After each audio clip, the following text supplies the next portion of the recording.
A very pleasant good evening to you from Red Mountain High School. I'm Kevin Derrybear alongside James Booby. Big hole up the middle, to the outside, 50, 40, 30, breakaway speed, no one's gonna catch him, 10, 5, touchdown, Mountain Lions. We got pyrotechnics here tonight, fireworks going off here. 1-0 with an impressive victory tonight, James. A very impressive win here, Kev. Perfect.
A very pleasant good evening to you from Peoria, Arizona, on the campus of the Liberty Lions. It's Red Mountain Football on Red Mountain Football TV, and tonight it's the battle of Red Mountain and Liberty. It's a battle of the 2019 state championship. It's a rematch of the 2019 6A title game and a rematch of last year's contest. And in both contests, the Liberty Lions were victorious over the Red Mountain Lions, 34-28 in overtime and 30-0 last year. Good evening, everyone. I'm Kevin Derrybear alongside my broadcast partner, Mr. James Poovey, and we welcome you to Red Mountain Football here in the west side of town. We are at 91st Avenue, Speckled Gecko Drive, and we are ready for a 6A conference game that, James, we have been waiting for a while now, because this one is one of those games we look at the schedule, we pick out the games that we just kind of drool over, and this was the first one that we circled, highlighted, and put asterisks next to. Kevin, one of the fondest memories I have being a part of Red Mountain Football here is the game on December 6, 2019. We did out at Sun Devil Stadium, the 6A state championship. The rematch here tonight at Liberty High School. It's going to be a dandy. Playmakers all over the field on both sides of the football tonight. It should be a great one. You know, when you look at this game on paper and you see Red Mountain coming in with a record of 4-0, they're unblemished. You look at Liberty, they're 3-1, and you look at the schedule and you say, okay, what makes sense and what doesn't make sense here? And what makes sense is that Red Mountain is 4-0, and the idea that they're a really good football team, we're going to find out here in the next couple of hours. You look at Dobson, and they're an okay football team. They're improving under Bill Gottsel, but they've got work to do. Westwood, these are teams that you just don't get the mileage and the credit for that you deserve. Winning a high school football game, as difficult as it is to win on Friday night. But if you come to Liberty and you beat a team that has this championship pedigree that Colin Thomas has developed here, along with Mark Smith and company, Mr. Philemon, this is a great program. It's a tradition-rich program. They've got a tremendous amount of student-athletes that come here. Their football numbers are off the charts, and they're just so well coached. They're gifted, and everywhere you go up and down the line on their first 11, they've got talent. They've got talent all over the football field. You mentioned the coaching. The success that started just a few years ago here really with the Liberty Lions, and they have continued that trend of success here into this 2021 campaign. It's going to be tough to beat them tonight, especially here on their home field. But if any team is up to the challenge, it's the Red Mountain Lions. This Liberty Lions team hung with the Chandler Wolves just a week ago. 21-41 was the final on that one, and that was a close ball game at halftime. So this is a formidable opponent here tonight for the Mountain Lions, and really, as you mentioned, the first true test of the 2021 season. Yeah, going back to that game against Chandler, it was 21-21, but take it back a year before that. You talk about the opportunity for the Chandler Wolves in the open division. They're playing host to this Liberty Lion football team, and Liberty, and again, their head coach, Colin Thomas, and their entire staff, they go toe-to-toe with Rick Garrettson and the Chandler Wolves. Just a year ago in that semifinal in the open division, it was a two-point conversion denied late in that ball game that would allow Rick Garrettson and the Chandler Wolves to advance, to survive and advance. They survived the knockout blows that Liberty was dealing, and it was just an incredible game, one of the more exciting games that I've ever called on the NFHS network. But it came down to the final play of the game,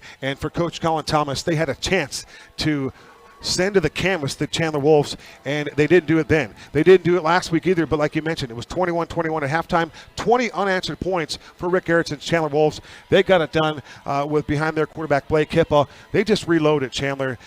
They are the barometer of high school football in the great state 48 and maybe in the Southwest, and you can even make an argument in some parts of the country. The Chandler Wolves, they set the tone for what it's like to have success at the high school level. Well, Chandler are definitely a national powerhouse, always in the Max Preps top 25, especially the last few years. They are the tone setter here in the state of Arizona and for the western part of the United States. But this Liberty Lions team, very tough, and this Red Mountain football team is up to the challenge here tonight, and this would definitely be a statement victory if we're able to pull it off here tonight in Peoria. Well, it comes down to health in many cases, and it'll be about ball security tonight. You talk about all the cliches that you could ever come up with in a high school football game, or any football game for that matter.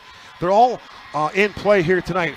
Red Mountain's got to take care of the football. They've got to protect Carter Crispin. We'll get to the keys of the game here momentarily. But there's a lot of things that Red Mountain needs to do to come out of this game with a victory tonight. And one of those things is to play nearly an error-free football game. They got to put a hat on their hat. They got to block well, coach well, tackle well, and just do everything right to get a road victory here against a football team that's been battle-tested. They've been the kryptonite for Red Mountain football in the last two seasons. Yeah, this is going to be a huge test here tonight for Red Mountain. They're almost going to have to play that perfect game that you mentioned. Great tackling. They can't make very many mental mistakes. They can't have additional holding penalties and give up, free yardage to this Liberty Lions football team, because they will take advantage of anything that you give them. And basically Red Mountain has to play mistake-free football here tonight. Tyler Cade Brown is out on the field, one of our captains, along with Parker McClure and Skylar Edmonds. Also out there for the Red Mountain Lions is Rudy Robertson, the right guard. He is a captain tonight against the Liberty Lions. That is outstanding. A one-time Apache Junction football player. Rudy Robertson, R-squared, gets the start at the right guard spot. He's also a captain tonight. And when you look at that leadership on the field, I'm impressed. Let's get you to some keys to the game tonight. Defensively for Kyle Enders' defense, it's all about no big plays. They'd like to control the line of scrimmage here tonight. And we talk about team defense, JP. Everybody must do their job. We can't fall for the extracurricular X over, all the unique stuff. They run a lot of exotic plays, exotic formations. 60% of the time they put somebody in motion. You got to account for that. So Kyle Enders will have his work cut out for him tonight. Kyle hasn't slept in 2 nights, and he's the one guy on this football field. He's the one guy in this stadium, Kyle Enders. the defensive coordinator for Red Mountain football, that can make adjustments on the fly within this game that can help Red Mountain through 4 quarters of football. One of the best defensive coaches you'll ever see, and Coach Kyle Enders had a chance to run into the linebacking core down there getting warmed up before tonight's ball game. And Parker McClure, one of those coaches on the field that we talk about all the time, part of that senior leadership and overall leadership here for Red Mountain football. He's down there talking with number 40, Tanner DeMassa, saying, hey, don't fall for any of that trickery in the backfield. They're going to move. They're going to motion a lot of guys around. They're going to try to get you to bite on some of that. You've got to stay home. Don't overcommit. Stay home and make the play and do what we're coached to do. Tanner DeMassa, one of those guys that has a chance to have a big game tonight. He won't come off the field as long as he is fully able to go and he's 100% healthy. That's a big coup for Kyle Enders. And for Tanner DeMassa, you can see him at linebacker. You can also see him at the cat spot. You will see him all over the football field. A couple of interesting notes. In the 3 games played between Red Mountain and Liberty, there have been 5 players that have played in all 3 games. We're going to see those 5 players here tonight. It's safety Jack Stamp for Liberty, linebacker Gavin Dodge for the Lions, and for the Red Mountain Lions, Josiah Villanueva, linebacker Parker McClure, and linebacker Skylar Evans. They will all play in tonight's game. This is the 3rd Red Mountain Liberty matchup for those 5 players. So I wanted to tribute for those 5 guys that have been around a little longevity, and they've all played in big games, huge games for that matter. Rest assured, those Mountain Lions of Red Mountain football ready to avenge those earlier losses here tonight against the Liberty Lions, and we are just about ready to get things going. Kai Evans will send this one high and deep and end over end, and it'll be taken in the backfield. And the Liberty Lions already with the trickeration on a reverse on the kick return. On the return for the Liberty Lions was Jordan Guevara, and making the tackle for Red Mountain was number 24, Xavier Fendenheim. The X-Man getting it done, and that is where Liberty will go to work here with their first drive of this evening here, working right to left. Gorgeous campus, gorgeous setting out here in the West Valley here in Peoria. And it's the Liberty Lions wearing their black pants with their red uniforms, of course, with their black helmets. And for Red Mountain wearing their road Cardinal pants with their road white uniforms. Back to pass, slinging it is the lefty. And the first pass of the game is just too tall. Working for Jordan Guevara, and right there with the coverage for Red Mountain was Ross Grosscloss, and Nico Garces was also in the area lurking. First pass just too tall there, but a quick release by the quarterback, and both their quarterbacks for Liberty, James, are both southpaw, so let's make sure that we know that's either Dom Ochoa out there, and it is indeed their starter, Dom Ochoa. Ochoa gets the start here tonight. Navi Bruzan will play behind him, and this will be a running play for Liberty going right up the middle here. And that is Ochoa on a quarterback keep. Dom Ochoa, 560 yards, passing with 8 touchdowns. The leading tailback, the leading rusher for the Liberty Lions will be their top runner, all-region second teamer. That's Zach Wallace, 364 yards rushing coming into the game. 9 touchdowns, that leads the 6A conference. He will be the primary ball carrier for this really good run game. It's a sweep to the edge for Zach, and Wallace gets to the edge. First penalty marker comes in, and fighting for extra yardage on the far sideline, right outside the numbers, is number 9. That is indeed Zach Wallace. He's a tough hombre as Gannon Lyles comes up to make the play. James, they're going to get an awful lot. Heavy doses of number 9, Zach Wallace. Absolutely. We're going to see a lot of Wallace tonight. He's got 53 carries, 364 yards on the season to go along with 9 touchdowns. But that was a great job on the far side there by the Red Mountain defense, closing things down, and we'll check on the penalty flag here. Get you the guys up front for Liberty. Their right tackle is Ryan Wolfer. His brother is Sam. He played tight end, and he was in that game last year that nearly knocked off the Chandler Wolves. Also, you'll see up front, the left guard is Kylan Barrett. The right guard is all-region second teamer Braden Croteau. The left tackle is an honorable mention player. That's Leighton Vining. To the air again, and this ball is thrown to the near side. That ball is going to be picked off. It's picked off by Skylar Edmonds. Edmonds will twist out of some trouble and work up the near boundary, and the first turnover of the game belongs to Red Mountain. Skylar Edmonds with his 3rd career interception, and here we go. Kev, I told you I probably wouldn't last too long on the bench there. It's already over with. Skylar Edmonds with the play of the football game so far. One of your picks to click tonight here in the ball game. He comes up with a huge turnover right there for Red Mountain to start the football game. That is a momentum shifter right there. That is huge when you talk about Uncle Mo immediately having an opportunity to make a play in this football game. Skylar Evans now with interceptions in back-to-back games. He had a pick six just a couple of weeks back. It'll be Cutter Crispin, his first snap of the game. They run it to Villanueva to the near side. Tries to turn the corner. It does. It'll be shoved out of bounds by the Liberty Lions. Nice defensive play there by Noah Gutierrez. He is a safety and a cornerback. In run support right there, Gutierrez was able to knock out Josiah Villanueva. But that sweep play has been effective for this offense for Josh Barge. They just got to keep doing that right there. Ground and pound. Get positive yardage on every play that they can. And just play Red Mountain football here tonight. Don't worry about what happened against Chandler with Liberty or anything that they've done in the past. It's all about what happens here on this field tonight.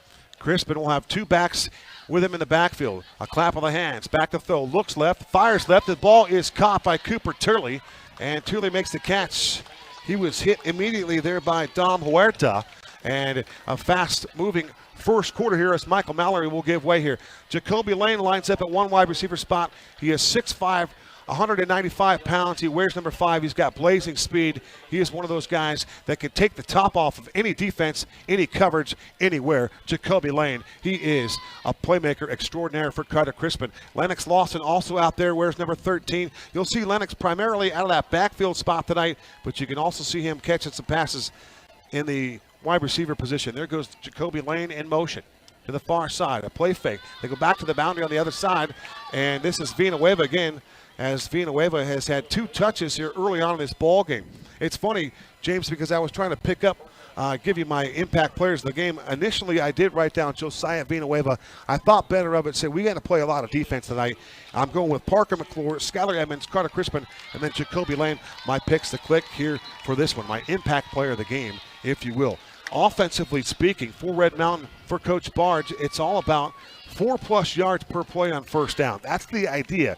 That's wishful thinking in many cases, but if they can reach that mark here tonight at 4 yards a pop on every first down, that would be manageable down a distance at 2nd and 6.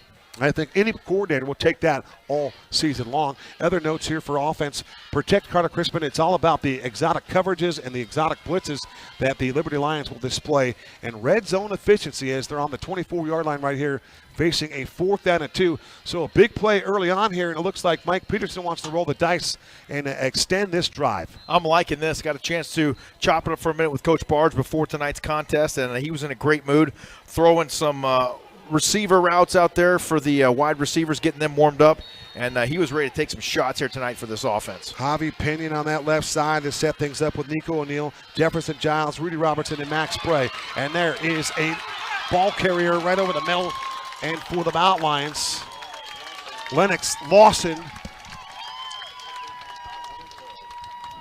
Lennox Lawson's first tote of the game takes him into that secondary of the Liberty Lions, and it'll move the chains here on 4th and 2. That was an outstanding run there by Lennox Lawson. Linebacker for Liberty right there. Kev had him dead to rights, but L3 put that little dip on him right there, got inside for about 3 or 4 more yards. What a run. Brandon Kasmarek will line up at one fullback spot. Crispin puts the ball in the hands of Lennox Lawson. He's going to be grabbed in the backfield and thrown down. Good defense there by the Liberty Lions on a run blitz that time. Leading the way was Gavin Dodge, their leading tackler. That was his 35th tackle of the season there. And you talk about being right there at the right time. That was an outstanding play by Liberty. Nice close there by that Liberty defense. Red Mountain now's got to keep getting a push up front by that offensive line, drive those guys back, and open up the holes right there for L3. Jacoby Lane breaks the huddle and will line up to the near side, just outside the numbers. To the slot to the right is Josiah Villanueva. He's got Cooper Turley to his left. They give it to Lawson. All kinds of penalty markers come in, and Lennox Lawson with a little bit of a crease there, lowers the shoulders and gets grabbed down low, and finally tackled to the turf here. We'll see what the penalties are all about, but there were double penalty flags coming in here. If I had to guess, I'd say procedure against Red Mountain, and there's one of those things they've got to tidy up here early in this ball game. They've been plagued by some early penalties, and those penalties have been costly early on in this season. They'll have to keep their composure up front because Liberty likes to do a lot of blitzing on defense. They like to show guys up in the A and B gaps, and then they'll have them peel back into coverage right before the snap. So Red Mountain's offensive line got to do a really good job keeping their head and keeping their composure, waiting for that snap count. Brandon Kasmarek will line up at a tight end position now. So that's new for number 99. Crispin in the pistol formation. A play fake. Looks right, going for the jump ball for Jacoby Lane, and the ball is too far. Jacoby Lane over there trying to put his body in position to make a circus catch, and that's what Inspector Gadget does. This time the ball was just too far, and great effort there by Jacoby Lane because he was certainly open. Outstanding, and a great credit there as well. Carter Crispin seeing that mismatch on the outside between number 25 Drake Tholstrup and Jacoby Lane. Had to be given about at least 6 inches there to the big-time target for Red Mountain. Yeah, Jacoby Lane at 6'5". Tholstrup looks like he's checked in about maybe 5'8", if he's having a good day, and he's got his high tops on. This is a 3rd down and goal to go. Crispin steps up in the pocket, and Crispin is going to be grabbed and then thrown down and sacked. Looks like Michael Gardner was one of the guys there. Gavin Dodge also in the vicinity. 2 of the better defenders outside of Jack Stam for the Liberty Lions, and Colin Thomas's defense answers the challenge here early on here on what was a 3rd down and goal. This is bring up a 4th and goal after the sack of Carter Crispin. Red Mountain football has got to capitalize right here, Kevin. Every opportunity they have, like the turnover they got on this drive, they've got to capitalize with points. This will be a 31-yard attempt here from Kai Evans from the far hash. The kick is on its way. It's end over end, and it is good. A 31-yard field goal attempt from Kai Evans. He drills it right through the uprights. And at the 7:38 mark from Liberty High School, the home of the Liberty Lions, drawing first blood on this one, it's Red Mountain. The other Lions, the Mountain Lions, getting it done. They lead it 3-0. How about that kick by Kai Evans? Going into the season, James, we weren't sure if we had a place kicker. Now I think we might have 2, maybe even 3 when you add Shekinah Rigridge to the mix. That's a great problem to have. A lot of good talent on the special teams unit here for Red Mountain football, and that's going to pay dividends here as we progress almost to the midway point of the season, Kev, if you can believe that. Yeah, when we're going to talk about defense here in a second, yeah, time is definitely flying. We talk about our captains, Parker McClure and Skylar Evans, going back to those first 2 meetings. Certainly the state championship game at Sun Devil Stadium in the last year at Red Mountain High School. In those 2 games, Parker McClure and Skylar Evans have combined for 37 tackles, 3 TFLs, and now 2 interceptions after Skylar Evans picked up his 2nd pick against the Liberty Lions here. So Skylar Evans has this propensity to make big-time plays routinely. Running with the football on the far side on the Liberty Lions kick return game. It's going to take a host of Mountain Lions there. On the return, it was Jaquay Anderson on the return, and good special teams action there by number 16, Mav Starks. James, you point out Mav Starks right there, and Mav has just grown up, and he's played a lot of good football. He's getting good reps, and he's taking advantage of his extra playing time. He's doing a great job. The 5'8", 137-pound junior plays a lot bigger than that, and he has really contributed in a number of ways this season to this Red Mountain defense. Back to work go the Liberty Lions, trailing by 3. They go back to their ground game, and they're big time back in Zach Wallace. Parker McClure there to make a tackle. Also there was Quinn Roper covering things up for Parker McClure. He just continues to just dazzle. He's just a good football player. 3-0 here approaching the 7-minute mark. They run a sweep to Zach Wallace, and one thing you have to be careful about Zach Wallace, he's got a 2nd and a 3rd effort, and he will literally, he's so strong and so gifted. He runs behind those pads, and he's always moving those legs, James. He will literally step out and run through tackles. He will, but on that play right there, the Red Mountain defense doing a fantastic job. Trey Heath throwing himself at the feet of the ball carrier there and dragging him down.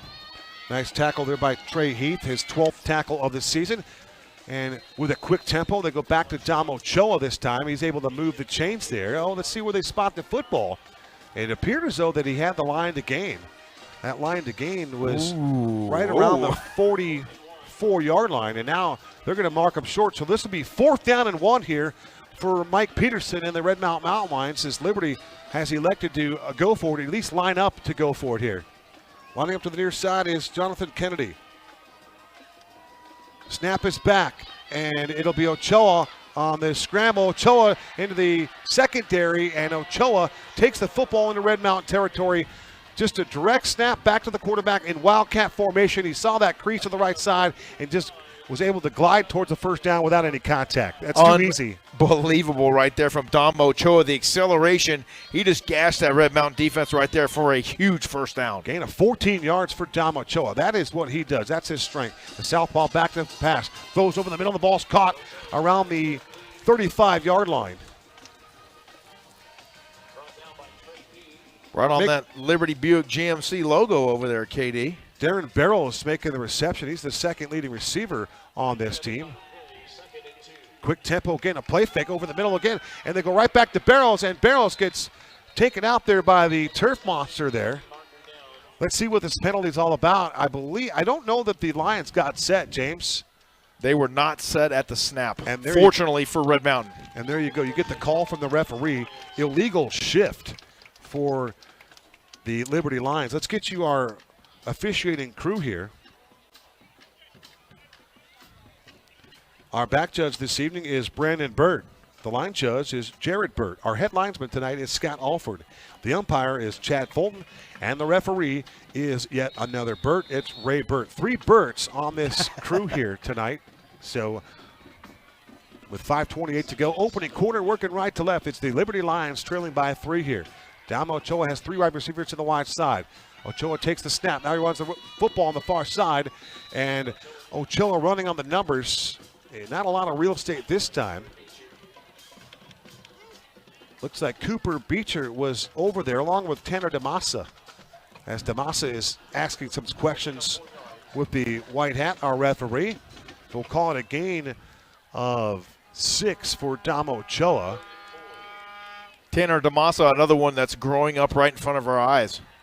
Ochoa back to throw, steps up in the pocket, delivers the football on the far sideline, and he delivers a strike right into the numbers of the intended target. That was Jonathan Ketting, his first catch of the game, and it was the Red Mountain defense converging on the receiver. After the line of the game, making a big play there was Gannon Lyles. Nice to have Gannon back in there with regular reps during practice and making his second start of the season for Gannon Lyles. Gannon Lyles trading jerseys there with Kaz Merrick from last season.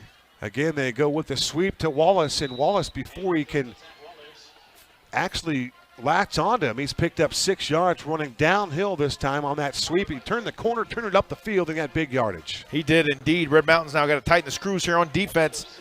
They want to keep this Liberty Lions team out of the end zone. One thing that Liberty has done here in this first quarter, it's all about the tempo. Now they run a little bit of a jet sweep with an opening in the middle of the field. That is a nice carry there by Liberty. That was Jaquay Anderson, the sophomore, wears number 17, spent some time at wide receiver, also tailback, but he ran right into the number 2, Ross Kloss, in the middle of the field. Nice tackle there by Ross in the open field on a tricky defender. Little delay for Wallace, makes the first man miss, and then Zach Wallace inside the 10-yard line, running hard. Again, I mentioned a couple times already, he just runs downhill. He runs behind those pads, and he is just a load. He's difficult to bring down, JP. He's got the great angle as he approaches the line of scrimmage right there. The great head of steam, averages 91 yards a game. This guy is a ball carrier. Yeah, leads the 6A conference in scoring with 9 touchdowns. Just gashed the interior of that Red Mountain defense for 6 yards there. 2nd and 4 from the 5-yard line. They can get a first down inside the 1. This is Ochoa. He'll keep it himself, and he dives for the goal line, and we'll wait for the official, and they put him up, and that's going to be a touchdown for Dom Ochoa. For Dom Ochoa, a nice play there for the rushing quarterback. The southpaw punches it in. For Ochoa, his first rushing touchdown of the season. And that is a pretty nice answer there for Callan Thomas, the third-year head coach for this Liberty time. Great protection up front, great blocking as well on that drive there for the Liberty Lions offensive line, and they marched the football down the field methodically there. They picked up a nice penalty there, which helped them pick up that 4th down conversion, and that helped them go down and get that touchdown. Ethan Vandervoort drills the 1-point after try with 3:17 to go in our first quarter. Our new score, Liberty 7 and the Red Mountain Lions 3. James, you go back to that turnover here.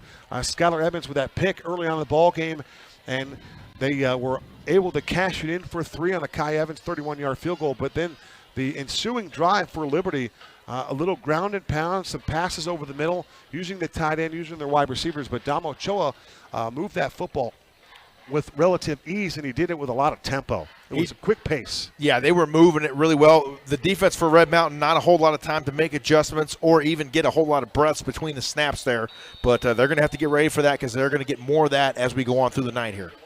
David Umorin is the place kicker here, back deep for the Mountain Lions.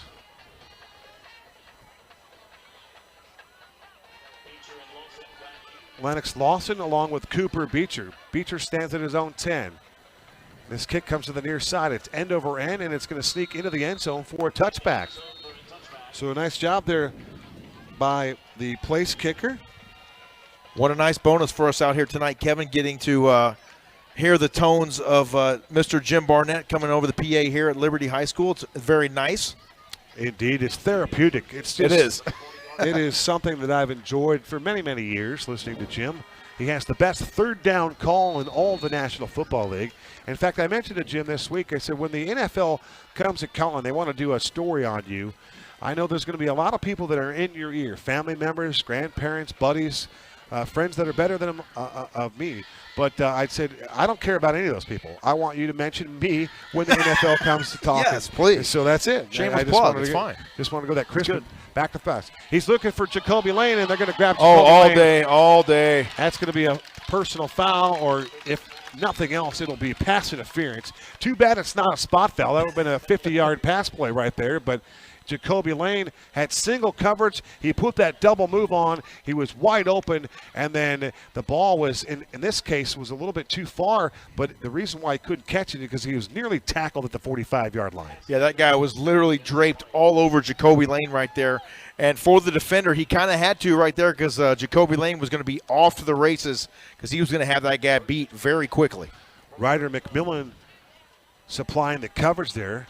And McMillan will line up and shadow Jacoby Lane right here on the numbers to the near side. Crispin has Villanueva flanked to his right. 2 wide receivers to the far side. Snap is back. They give it to Villanueva. Starts in, bounces it out, lowers the shoulder, and picks up a couple of tough earned yards on the far sideline there. I'd like to see him run Josiah a little bit more between the tackles here. The 3 techniques and the defensive ends right here for Liberty's defensive front. They are attacking really low and leaving a lot of running lanes in the middle there. So let's look for a little bit more of the Red Mountain running game there between the tackles.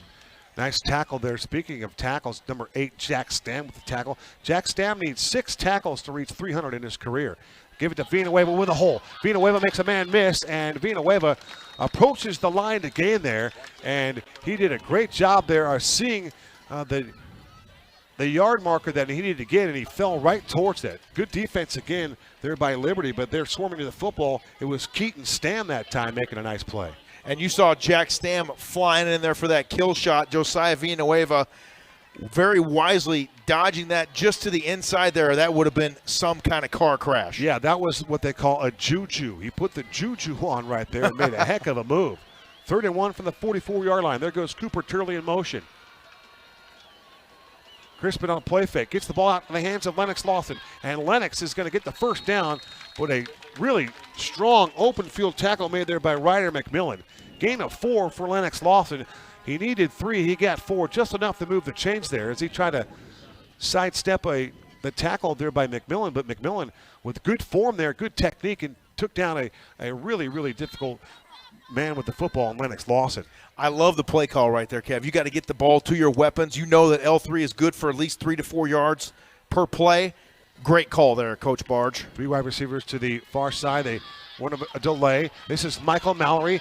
Michael Mallory to the boundary and then turning it up the field and delivering a blow on Mr. McMillan. But Michael Mallory, a strong run there on that sweep, found a little space there and then used that speed to the boundary and turned it up the field.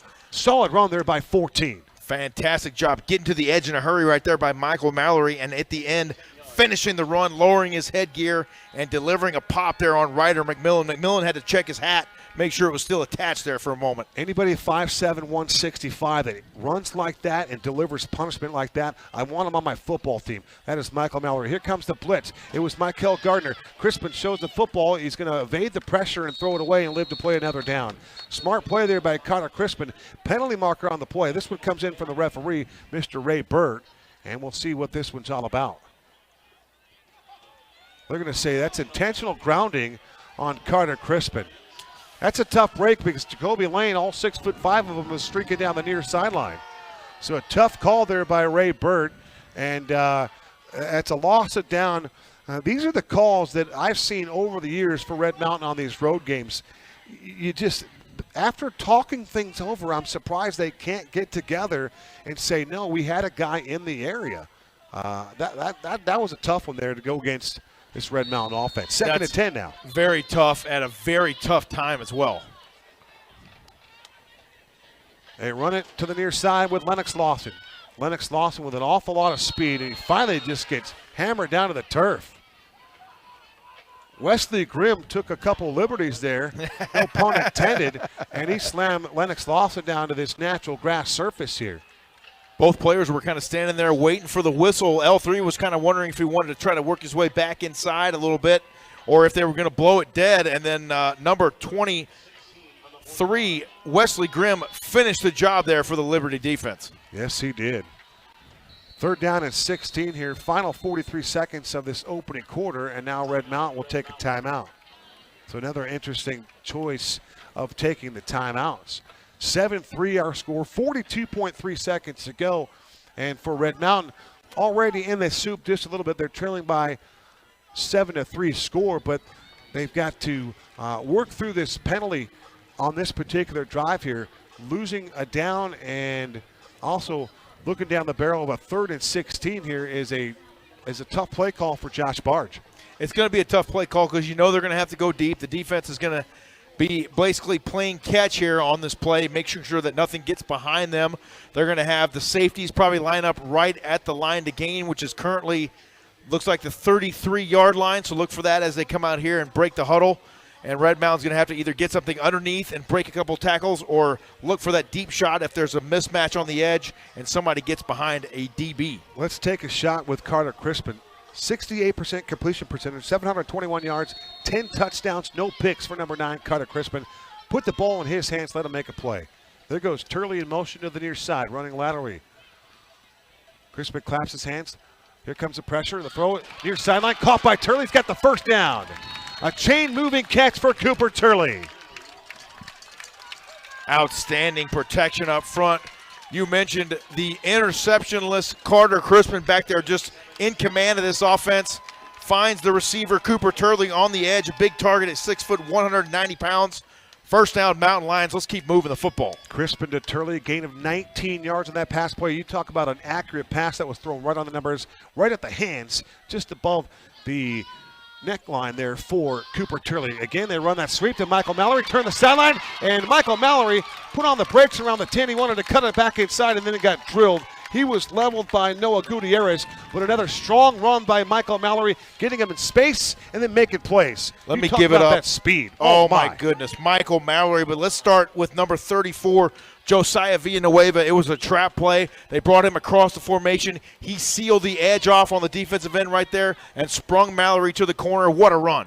For Mallory, a gain of 23 yards. First and goal to go from the 9. Jefferson Giles is the center. Snap is back. They go to Villanueva. Villanueva running hard towards the goal line, and he's going to be stopped short inside the 5-yard line. Now in the green zone here, and you can hear the fans in front of us here as quarter number 1 comes to a close. The mojo has swung the other way, and it's Red Mountain now in control of this football game here with a chance to punch one in. What a block by the big fella, Mr. Javier Aranda, Mr. Pinion we call him, and he continues to road grade from that left side, JP. All you young running backs, you watch that playback right there on the replay after tonight's contest, and you watch number 34, Josiah Villanueva, just get in his hip pocket of 73, Javi Aranda Pinion, and just ride him nearly to the goal line. That's how you do it right there. Get behind the big fella, and he'll take you home. We'll take a quick break. You're watching Red Mountain Football on Red Mountain TV on the Red Mountain Football Broadcast Network.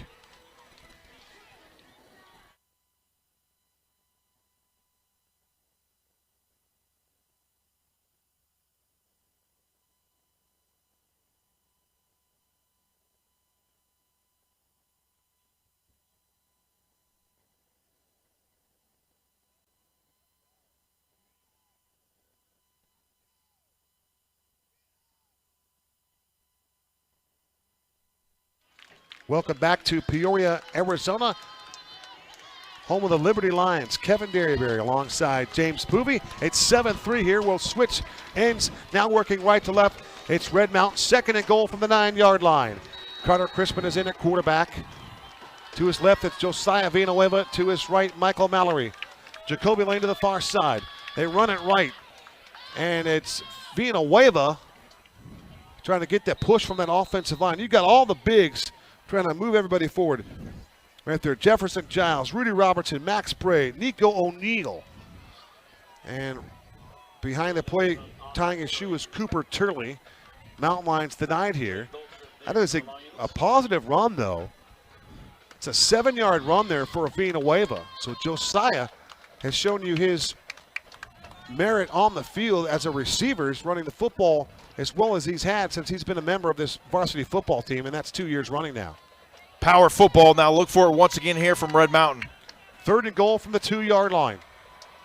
Snap is back. Crispin wants Jacoby Lane, and Jacoby Lane is there.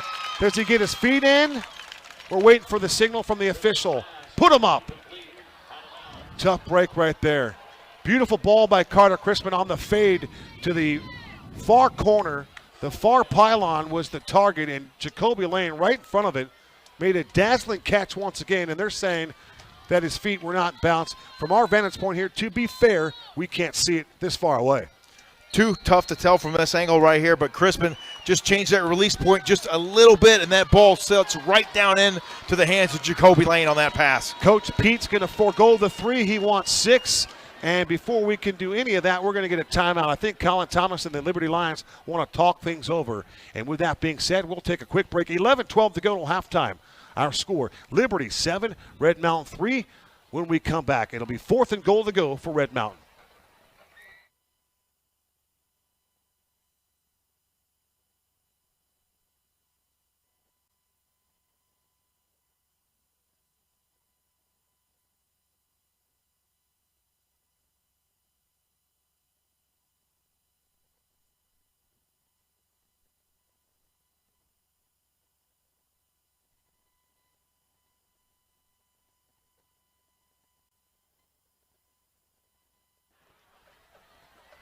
Welcome back to Liberty High School, home of the Liberty Lions. 7-3 our score, 4th and goal to go upcoming here for Mike Peterson and his football team. Lennox Lawson is on the field. Jacoby Lane jogs out to the far side. Brandon Kaczmarek is checked in at one tight end spot, or in this case, it looks like he's in the fullback. Josiah Villanueva to the slot to the left. Out of the pistol, it's Crispin.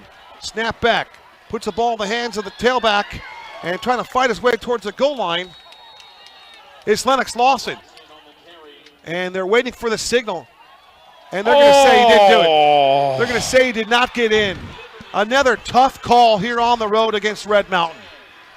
2 just mind-blowing calls here at the goal line. But again, with our vantage point, you can't tell what happened there. Oh, my goodness. Kevin, I'm sitting there watching that through the Bushnells. Lennox Lawson extends the football over the goal line. You can see the 2 white stripes on the football cross the plane of the goal line. They come up and say, no touchdown. Man, I've got theories on that. I've got thoughts on that. And they always drift right into conspiracies. So we'll just leave it there. 11:07 to go. A defensive stand for this Liberty Lion defense now. They get the turnover on downs, and they got to go 99 yards to punch it in. Let's see if Red Mountain's defense can now take advantage of this short field here. Or in this case, a long field here for Liberty. Ochoa to the ground game. Going back to Wallace. Number 55 in there. That's double check that. I want to say Mr. Vanderlinden. And we'll find.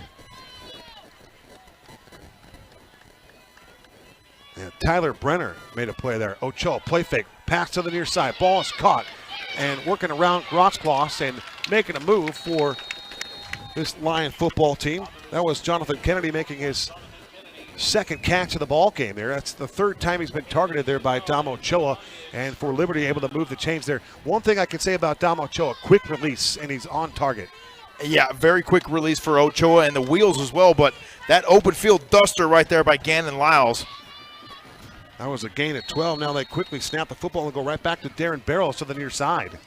And a nice pitch and catch one more time. It's Ochoa with a lot of tempo there, working the near boundary. There was Darren Barrows with his 4th catch of this contest. 10-17 to go to the break. It's 7-3. The Liberty Lions defense denied Red Mountain on 4th and goal to go. Boy, all kinds of movement there this time, and it's Zach Wallace. I'm not sure if the Mountain Lions are even set up. Check that on the carry here. That was Jonathan Kennedy on the wide receiver jet sweep there. The Mountain Lion defense don't appear to be set. The tempo here is so quick for Liberty that Red Mountain can't get set up. And again, great strategy by Kellen Thomas and his entire staff to wreak havoc. Sweep to the far side, and this time it's Wallace trying to get away from Tyler Cade Brown, and I don't think he's going to be able to do it. Here comes the cavalry, and the Mountain Lions defense, a Pride of Lions over there, led by TKB. Tanner DeMassa also in the mix. And then one more time, Tyler Brenner. So Brenner has made a couple of plays here on this drive. Outstanding job there by Tyler Brown, keeping his outside shoulder free, forcing everything back inside, and making the play. There goes Grant Brunell in motion, 3-year varsity player. They set up a screen to the far side. In space, down the sideline, and is Jordan Guevara. He's their leading receiver, and the Mountain Lions have indicated they've taken the ball away. And the only thing they don't have on their side right now is the official agreeing with them. Trey Heath, one of those guys down there, mixing it up. But so Guevara, the leading receiver on this unit, is for Guevara, that's his 13th catch of the year. He's to go along with 318 yards. And they run the football again, and not a lot of room this time. Getting past the line of scrimmage, and then once he got to that linebacker area, nothing doing there is Jordan. Let's see here. That's Jaden Hurst is down there. The J-man is banged up. So number 77 is on the field right now in some discomfort as the Mountain Lion medical staff will head over and tend to Jaden Hurst. With this injury timeout, we'll take a quick break. When we come back, we'll have more on Jaden Hurst right after this. You're watching Red Mountain Football on Red Mountain TV on the Red Mountain Football Broadcast Network.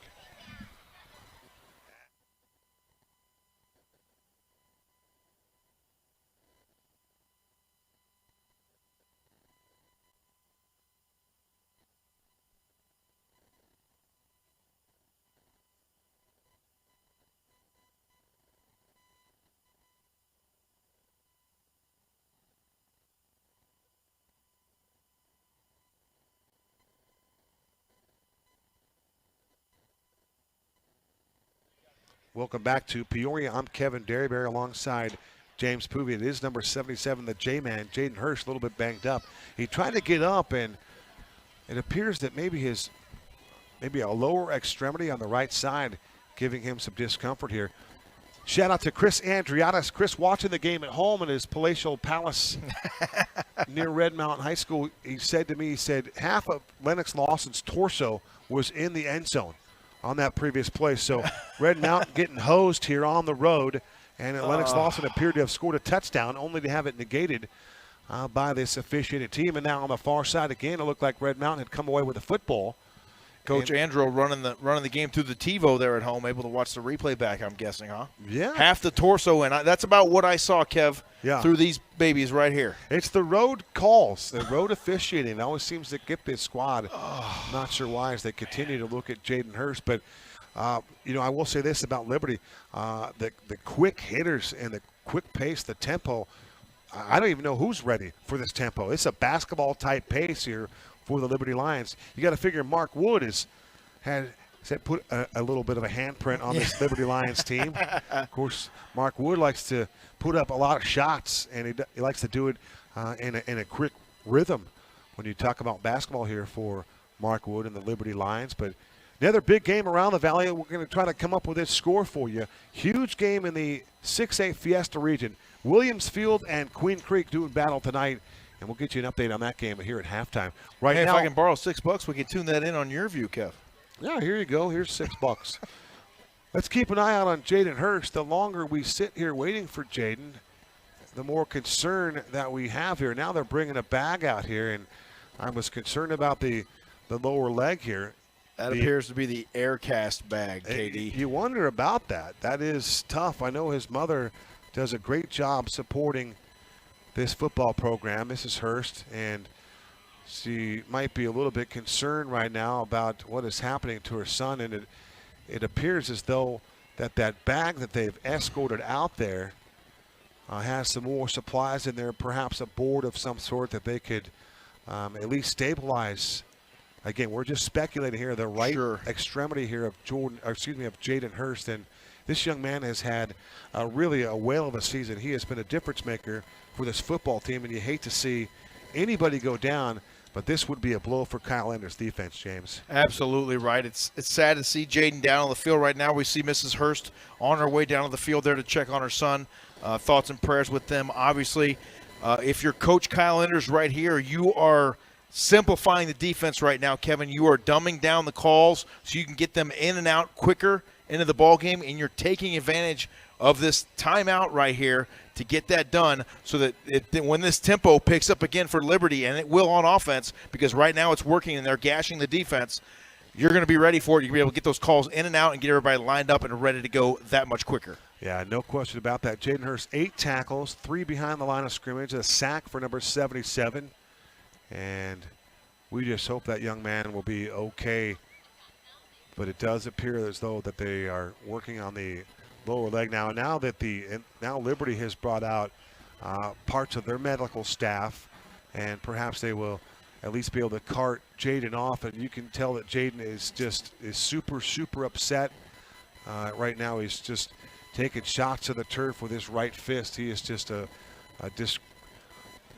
young man is probably in disbelief. The senior. And it's heartbreaking, Kev.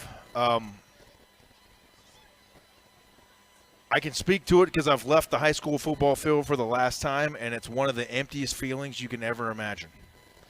People that have never played the game before, that have never gone out there and sweated blood and tears with your brothers and fought through adversity and thrown up together and done everything else together, and then you look at one of your guys down there on the field, and it rips your heart out. It is. There's no question about that.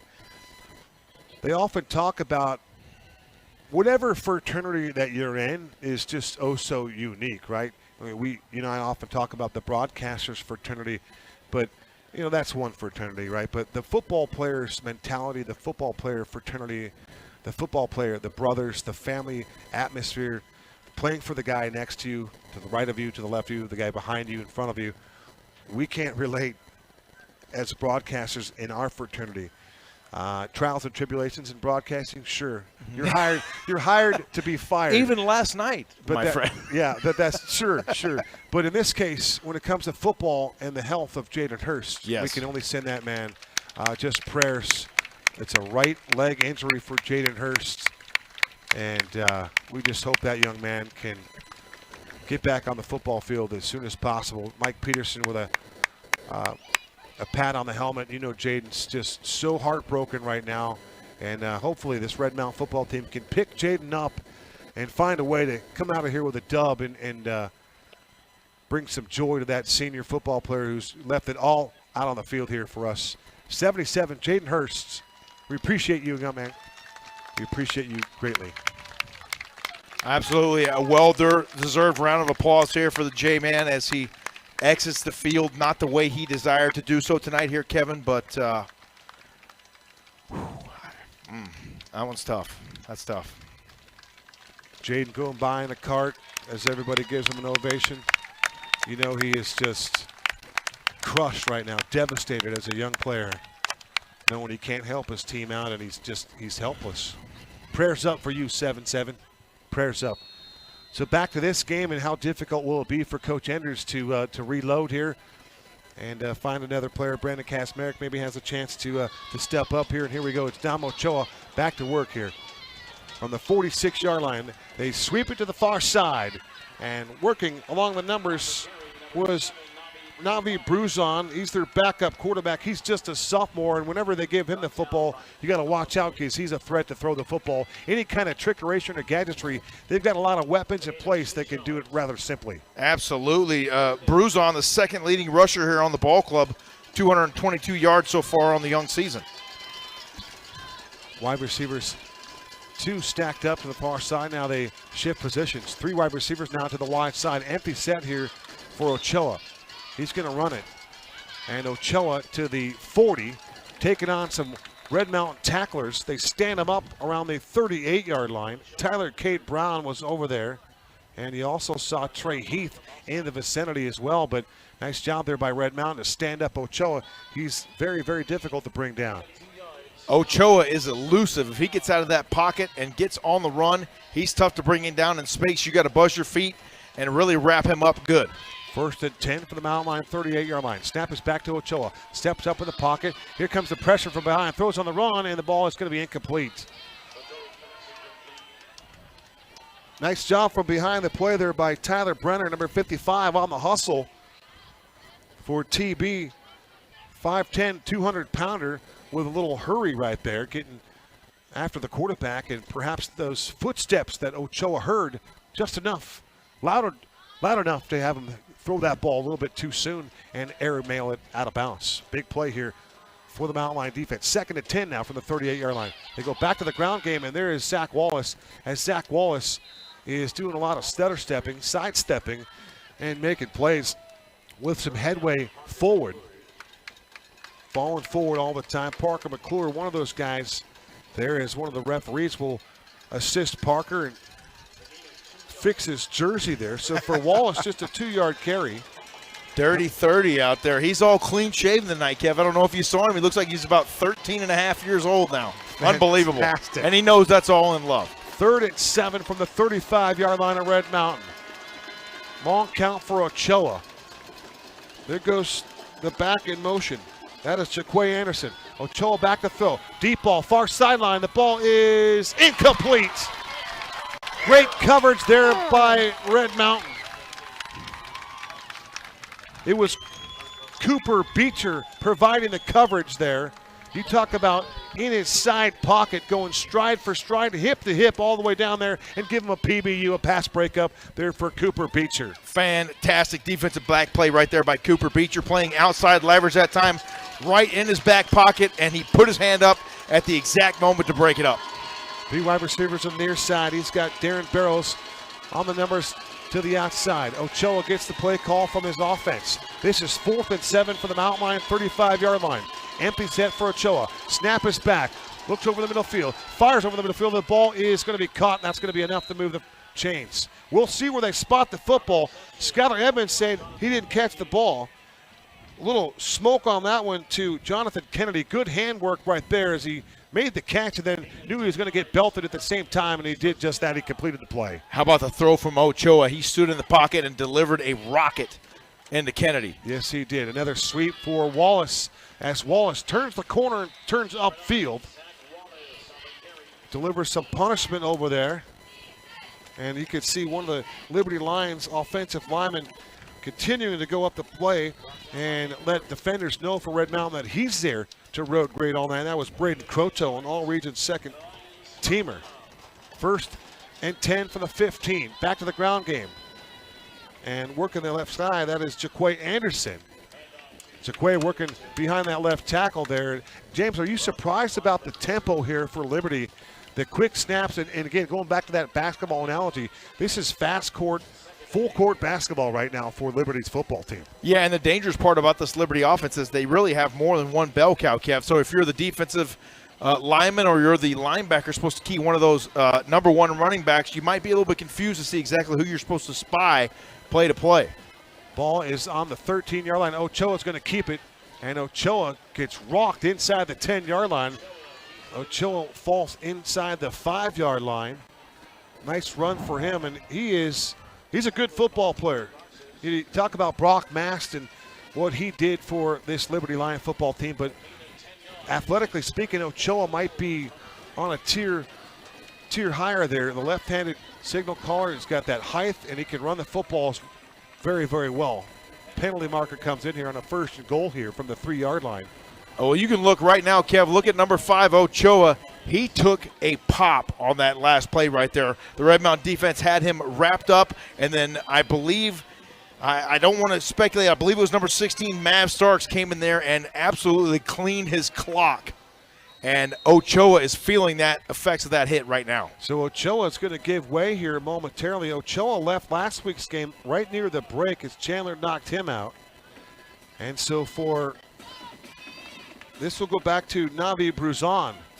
And this will be a handoff on the inside. It was Navi Bruzon, I beg your pardon, on the quarterback keep. Runs into Skylar Evans among others down there. Short field here. Not a lot of real estate to work with here. The ball is on the 3-yard line. It'll be a 2nd and goal right there for the Liberty Lions. And Dom Ochoa is back on the football field. Great job on the outside that time by number 40, Tanner DeMassa, staying home, not overrunning the play, falling for any of that spin stuff in the middle there, and making the stop. Ochoa under center this time. The turn to give to Wallace. Wallace is going to work behind his blockers, and he's going to just walk into the end zone and score a touchdown. Nice work around the right side there for the Liberty offense. It was Zach Wallace scoring his 10th touchdown of the season. All 10 of those on the ground here. 4:22 to go. It's now 13-3, but you look at that ground game, working on that right side, right behind Ryan Wolfer. Outstanding blocking up front for Liberty. Yeah, a great push up front. That allowed that play to happen. They just came across the formation there and just got it to the edge and into the end zone. Shout out to Tyler Ebel, the voice of Red Mountain football. Snap is back. The kick is on its way, and it's up, and it's good. Boy, it looked like Cooper Beecher had a shot at that one. And, again, more exciting hustle from Cooper Beecher and the other Cooper, Cooper Turley. Just playing the name game, it's hard to imagine we got 2 Coopers on this squad, and it's a fantastic name. Plenty of time for Red Mountain football to respond right here. Almost Sure. 4.5 minutes remaining here in the first half, and that is exactly what they need to do right here. They do not want to go down any further than 11 to this Liberty Lions football team. It's 4:22 to go to the break. It's 14-3, couple of touchdowns for the Liberty Lions. This one from Zach Wallace. And back deep for the Mountain Lions here. Out here in Peoria. Cooper Beecher and then Wheels. L3, Lennox Lawson on his own 5-yard line. Let's see if David Umorin kicks away from Lennox Lawson. And Umorin, high, deep, end over end. He's kicking it right to Lennox. Lennox from his own 5. Veers to the 10. Changes direction to 15, 20. And he's going to be spilled over right there at the 20-yard line. Another penalty marker comes down. Maybe they'll spot at the 22-yard line there. But, boy, I tell you what, they're taking some shots on Lennox tonight. Lennox is taking a couple pops here. Has that bad hand, and you can only imagine what Lennox's game will develop into when he's actually running some routes out of the slot and out of the X spot from time to time. But, you know, his game is all about speed, and it's been a shame they haven't been able to throw the ball down the field. Yeah, they haven't been able to get him in the spaces that they would like to for this Red Mountain offense. And unfortunately for the special teams unit right there, a holding call. So now this drive will start a little bit further back. Imagine that. Another call against Red Mountain here on the road. Jack Stam out there wearing number 8. All-conference performer in the 6A a year ago. 1st and 10 from their own 12-yard line. Now they're chasing a 14-3 margin here. Carter Crispin back to work. Red Mountain has not trailed 14-3 all season long. Play fake. Crispin to the air. Ball's dumped out to the outside. It's Lennox Lawson making a catch, and Lennox makes the reception and then just lunges for extra yardage as he was in the air there. Got popped out of bounds a little bit there.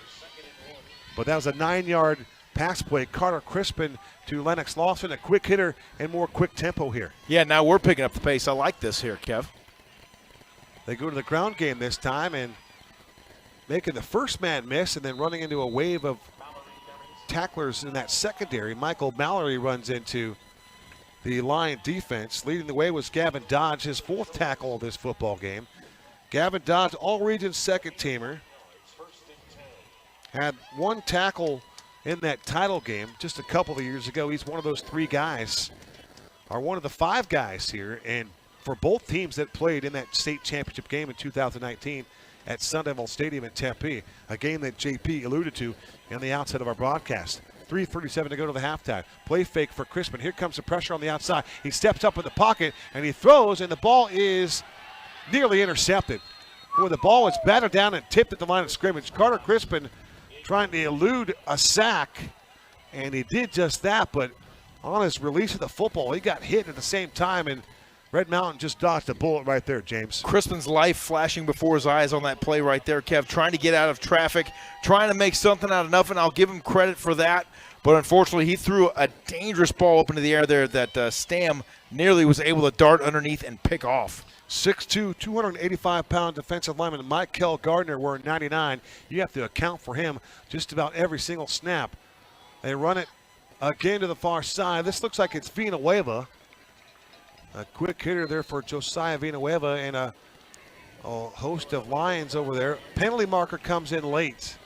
It's a late flag, and that flag came in. They're going to call a personal foul. Oh, they're going to whistle a personal foul on Red Mountain. Wow. What? He just threw that flag down so fast, and they were pulling guys off the body, and then they came in and whistled Red Mountain for their personal foul. Either way you look at it, good call or bad call, the Mountain Lions continue to shoot themselves in the foot with just silly penalties like that. Just can't afford it to go back 15 yards time in and time out. If I had to guess, I'd say the Mountain Lions lead the 6A Fiesta region in personal fouls. Close to 6 or 8 of them. Tough break there, but I don't agree with the call. I was watching the whole thing through the binoculars, and I didn't see anything extra. Oh, man, I tell you. No chicanery, as I like to say. Ed Cole, if you're listening, that was for you, my friend. EC. Snap is back. Here comes Crispin under pressure. He delivers the football to the outside, making a move, and making the first man miss was Josiah Villanueva, and then he ran out of help. There was nobody there to pick up a couple of blocks for him, and it was Villanueva against 4 line defenders, and the 4 line defenders are going to win just about every single time. But how about that juke move there from Villanueva? Unbelievable. He shook that guy right out of his shoes. Well, the Typhoon putting another juju on. He's done that a couple of times here. Here comes Mr. Mauderer, and for Mr. Mauderer, he had a 61-yard punt for the JV team yesterday in that 20-7 win. Here comes a heavy rush, and Mauderer puts this one up into the night sky, and it'll take a Red Mountain bounce. Mountain Lions there to cover it up, and Liberty will have a short field with 2:23 to go, a 14-3 lead, and they will begin this drive in Red Mountain territory on the 47-yard line. James? You know, Kev, it's deflating when you're on the defensive end of a play like that, when you get shook down, because you're so close. You got a ball carrier like Josiah Villanueva, who is extremely elusive. You get that close to him, you think you're about to make the play, you're about to make the stop on him, and then all of a sudden you're all alone looking at green grass and everybody else is behind you. Yeah, it's tough. Like you say, it can just take a toll. Ochoa back to throw. Empty set. Winds up, and he throws a dart over the middle of the field, making the catch around the 32-yard line. Outstanding catch was Grant Brunell. And Brunell just, boy, I tell you what, Ochoa is got a lot more arm than Brock Mast had. A ton more arm, and he is fast. He's tall. This guy is the makings to be a pretty good one here in Dom Ochoa. For Dom Ochoa, just a junior. It's imagine if you're Colin Thomas in his 3rd year of the program, only the 3rd coach ever in Liberty's history. And he is 9-5 in his young career with jewelry already. But can you imagine an athlete like that walking on your football field? They got 2 of them like that. Yeah. It's great to have numbers, isn't it? It is great to have numbers, choice, and depth. Choice. Embarrassment of riches, I think, is what we usually call it. Yeah, we do. We've said that a couple of times over the last 8+ years. And 1:33 to go here. That always throws off your opposing defense because they got to account for all those guys in that game planning. We're trying to get an update for you for Jaden Hurst here at halftime. This is Zach Wallace. Zach Wallace in space. Penalty marker comes in. Wallace to the boundary. Tries to tightrope the sidelines, and he finally gets knocked out of bounds. Well, let's see what this penalty is going to be all about. The referee in the white hat has indicated, this is Mr. Burt. The flag is down near the 34-yard line. And the last 6 penalties have gone against Red Mountain. If this was a basketball game, some parent would have laid into the official by now, and then maybe the next whistle you get, or the next infraction would go against Liberty. Oh, we'd have had a couple of ejections here already if we were in a gymnasium tonight, Kev, let me tell you. You know, James, I always go back to the parent idea on how there's always a parent in the stands or on the sidelines or at the baseball game, wherever it is, whatever sport, any student athlete, in the pool, wherever. There's always a parent or a group of parents or a family that believes that their kid should be in the lineup over X player or Y player. Sure, of course. So think about it. If you're Patrick Mahomes growing up, at some point he was in 11th grade, he was a freshman, or he's in 8th grade, playing Little League or Pop Warner. White House High School. And some parent thought that their kid should be playing over Patrick Mahomes. Mahomes, in this case. Who's this chump? You're like, no. Patrick Mahomes deserved to play when he was 8, 12, 16, and now as an adult. Ochoa from the pocket. He's hit as he lets it go, and the ball's incomplete. Now, in the National Football League, once again, this is not. That ball would be live ball for Red Mountain right there. I believe that ball was fumbled. And this just in, a penalty goes against the Liberty Lions. 2 in a row. How about it? 2 Turning in a row. of the tide, my friend. Just before the half. Mr. Burt indicates holding. So, and the reason why that call goes that way is because the PA announcer in the basketball arena setting said 6 team fouls for Red Mountain, none for Red Mountain, with a little bit of a flair to it. And that's how the officials go, oh, wow, the fouls are uneven here. 2 in a row here against Liberty. Well, they're going the right direction if you look at things through the black and cardinal lens. Well, we thank our guy JB up top for getting that done for us right here, at least virtually anyway. I'm sure that Mr. Barnett has got our broadcast on inside the press box. Of course across he from does. us. I'd be stunned if he wasn't watching tonight's game on Red Mountain TV. However, they have their own TV network here at Liberty High Nice School. segue. Shout out to Mr. Devin Henry over there doing the game for the Yep. Peoria Sports Broadcasting Network. I have worked with Devin Henry at the Peoria Sports Complex. I've worked with Devin at ACU. I've worked with Devin in many, many places. Young man is solid. Is trying to work his way up. Ochoa to Wallace at the 50, and great open field tackle there by the Mountain Lions. Cooper Beecher was one of those guys over there until the cavalry came over for Tyler Cade Brown, and Tristan Donlin looks like he was in the mix as well. But for Wallace, a 3-yard gain. It's now 3rd in the country mile, 3rd at 25 from their own 45-yard line here with Dom Ochoa. That last play right there started with the defensive pressure applied by the 6'4", 235-pound Brandon Kasmerick. Moving from one side to the other was Darren Barrows. Barrows listed as a tight end. Ochoa back to throw. Here comes the pressure from Kasmerick, throwing it on the run, and the ball is going to be caught near boundary. Trying to slip out of a tackle was the wide receiver Grant Purnell, his 3rd catch of this football game, and he'll be short of the line necessary to move the chains here. 18 and a half seconds to go. It's 14-3 Liberty. And with the Mountain Lions here, their defense will have to stop Liberty on a 4th and 9 here from the 31-yard line. Coach Enders has got his work cut out for him here. When you look at Liberty and you look at their quarterbacks, and then you take all the talent that they have, and then you mix in this tempo, and boy, they have delivered a real tough one here for Red Mountain tonight. Well, they are dangerous, and you can see why they were able to hang with one of the best teams in the state, the Chandler Wolves. The way that they attack your defense, they want to keep the defense on the heels. They want to keep you guessing and obviously not allow you to make any adjustments to what they're doing offensively. 18 and a half seconds to go till halftime.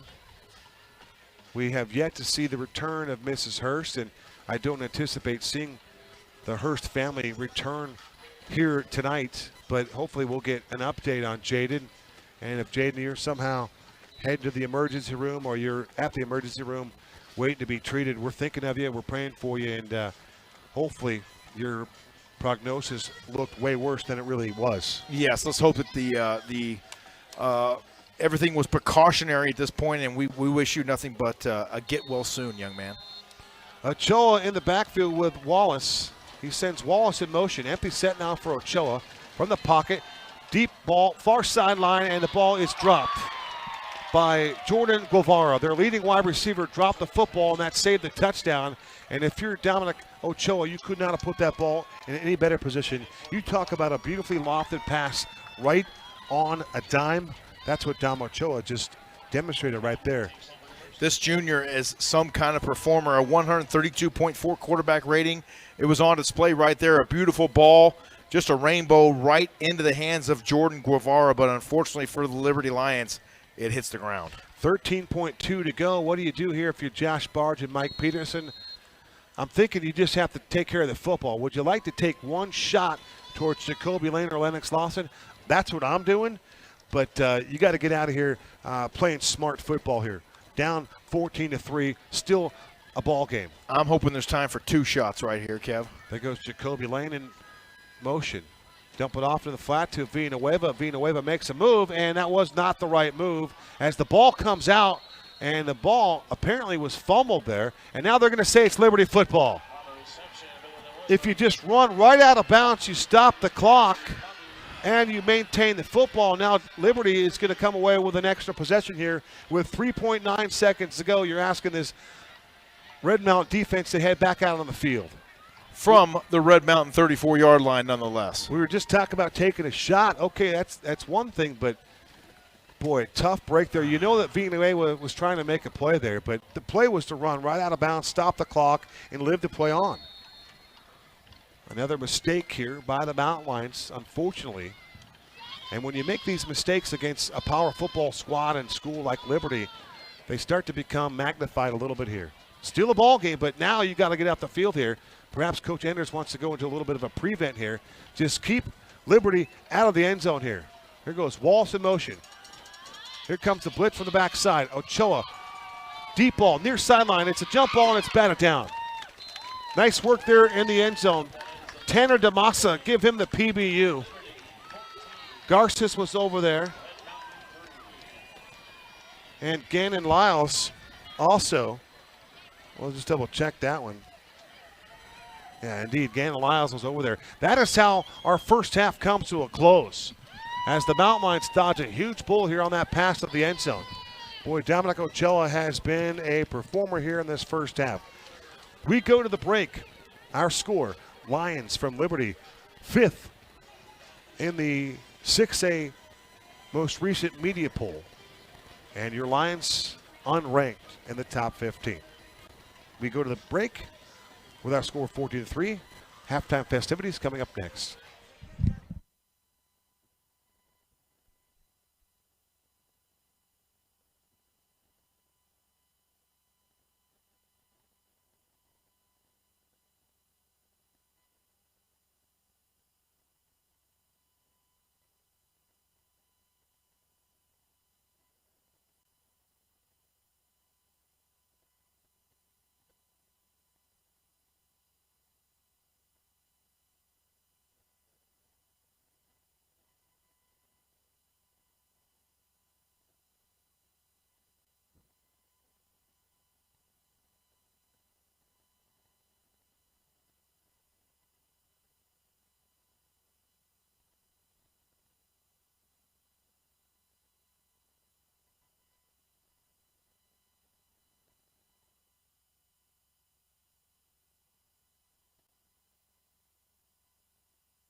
Welcome back to Peoria, Arizona on the campus of Liberty High School. I'm Kevin Derryberry alongside James Poovey.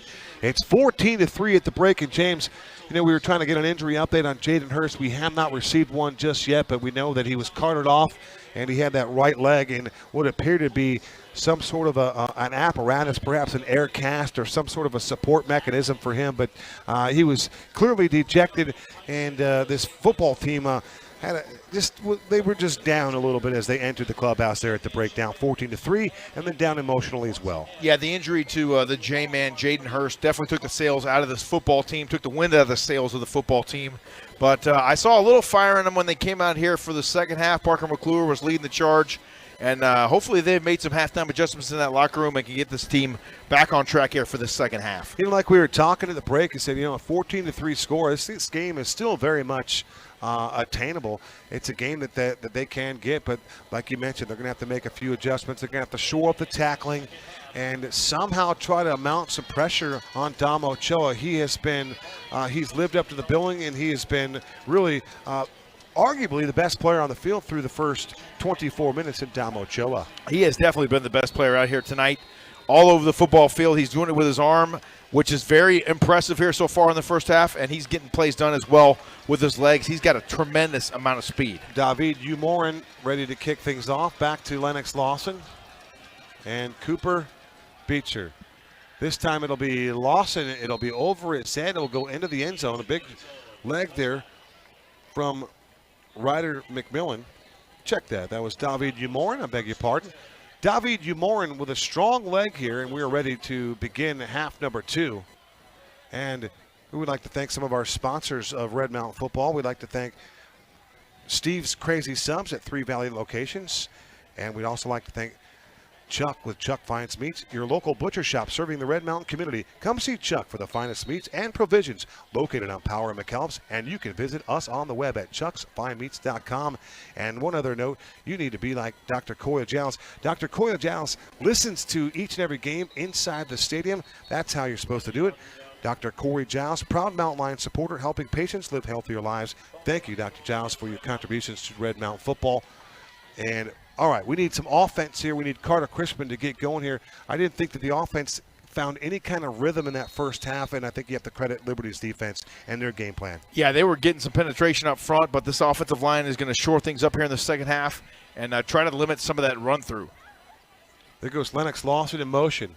Snap is back. They run it to Villanueva. Villanueva with a nice hole, and Villanueva is going to start this second half with a nice, powerful run, a little bit of a sweep there, and he works around the edge, getting good push there from the left side. It's Nico O'Neill and then Javier Ronda Pinion getting things done there on the edge. And now it's Josh Barge's offense starting the second half with a little up-tempo here and a no-huddle offense. And more whistles here, more infractions. Procedure against the Red Mountain offense. And, James, those are the challenges that have really they just haven't been able to correct those issues here in the first half, and they've been costly. They have plagued the football team all season long, and especially here in this game tonight. A close ball game, 7-3 for the majority of the first half. A couple chances for Red Mountain to capitalize on a couple Liberty mistakes there in the first half, but they got to get back on track here in the second half. Jacoby Lane sets up shot to the far side. Pass is fired over the middle, and it's incomplete. He wanted the tight end Heath, and this one was behind him just a little bit. Preston Heath, the intended target, as Preston is a good size target, 6'1", 175. James, you had pointed out you saw all the offensive coaches getting together before they went into the locker room, and you thought you might have seen some animation in that conversation among coaches. Yeah, they were putting in their 2 cents, let's say, to each other and letting each other know what they thought might needed to be changed or adjusted possibly in the locker room of the second half as they prepared to go in and talk to the boys. There goes Lawson in the slot to the right. Here comes a heavy pressure, and Crispin is going to evade the pressure initially and then finally throw it away. And there is a receiver over there in the area, but you have to credit Michael Gardner for one of those guys on the hurry. Preston Heap was in the vicinity once again, and you factor in the penalty here, and it looks like Red Mountain is going to go 3 and out in their opening drive here to begin half number 2, trailing 14-3. Absolutely what you don't want to do beginning the second half of the football game here if you're Red Mountain. But a heck of a play right there by Crispin. Nothing home there down the football field. Everybody was covered. Protection broke down, and he was able to get rid of the football, avoiding the sack and a further loss there for the Mountain Lions. Carson Mauderer, here it comes, and Mauderer gets rid of it. And this one will hang up there. It hits the back of a Lion player, and it looks like that Red Mountain is going to come away with a football. Let's see if they get the luck. The luck should be the ball hit Liberty on the back, and Red Mountain should recover this football, unless they lost this scrum. Oh my goodness. Jack Stam was there, and somehow or another, Jack Stam took the football away from one of the Red Mountain players. I don't know for sure who it is. I could speculate, and I would say I thought it was Mav Starks, but somewhere along that pile down low, they took the football away from Red Mountain. Yeah, that's unfortunate right there. Once again, watching that one through the Bushnells, it looked like Red Mountain was able to pounce on that football, but once again, we see the ref point the other way. Liberty maintains possession. Gain Elias along with Ross Grosskloss will start in the secondary here for the Mountain Lions. It'll be Dom Ochoa at quarterback, the lefty. He wants to run the option left. He pitches it out to Zach Wallace. It's a missed tackle there, and then Zach Wallace is going to get back to the original line of the game, and he's going to be tackled there. Mr. Heath was over there along with Skylar Edmonds and a whole pack of Lions right there. Great job of swarming to the football, and it looks like Skylar Edmonds is going to have to tap out here. So Edmonds will give way here, holding his right rib and midsection. And Coach Peterson says we need to get a doc and a trainer over here to look at Skylar Edmonds, and Edmonds is shaken up.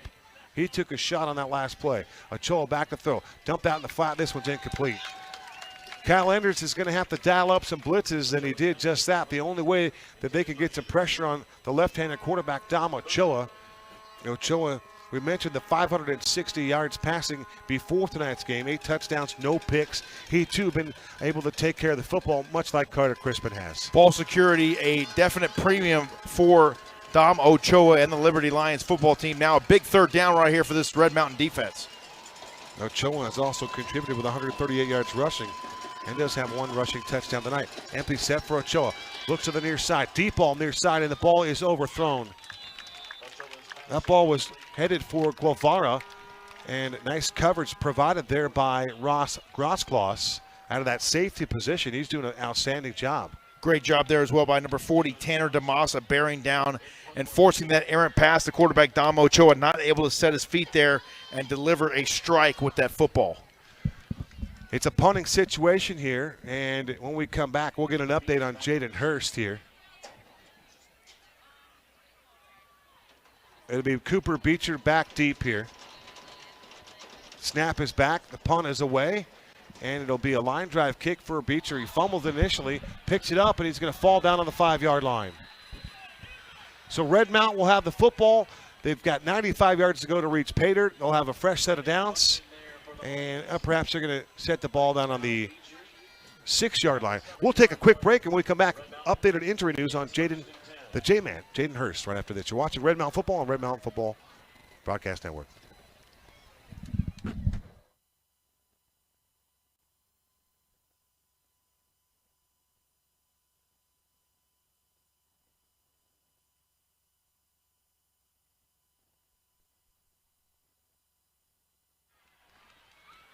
Back to live action here. It's Lennox Lawson on the sweep, and Lennox Lawson, very little running room to work with there. Host of Lion players over there, led by number 25, Drake Folstrop, and Scholes was over there as well. Gain of 4 for Lennox Lawson. Cooper Beecher breaks the huddle and lines up to the near side. 2 targets for Jacoby Lane, no catches for Jacoby, the leading receiver on this Red Mountain football team. More procedure penalties upcoming here as Lennox Lawson gets the sweep near side, and he's going to be dropped there with little gain. Noah Gutietta is right there to make the tackle.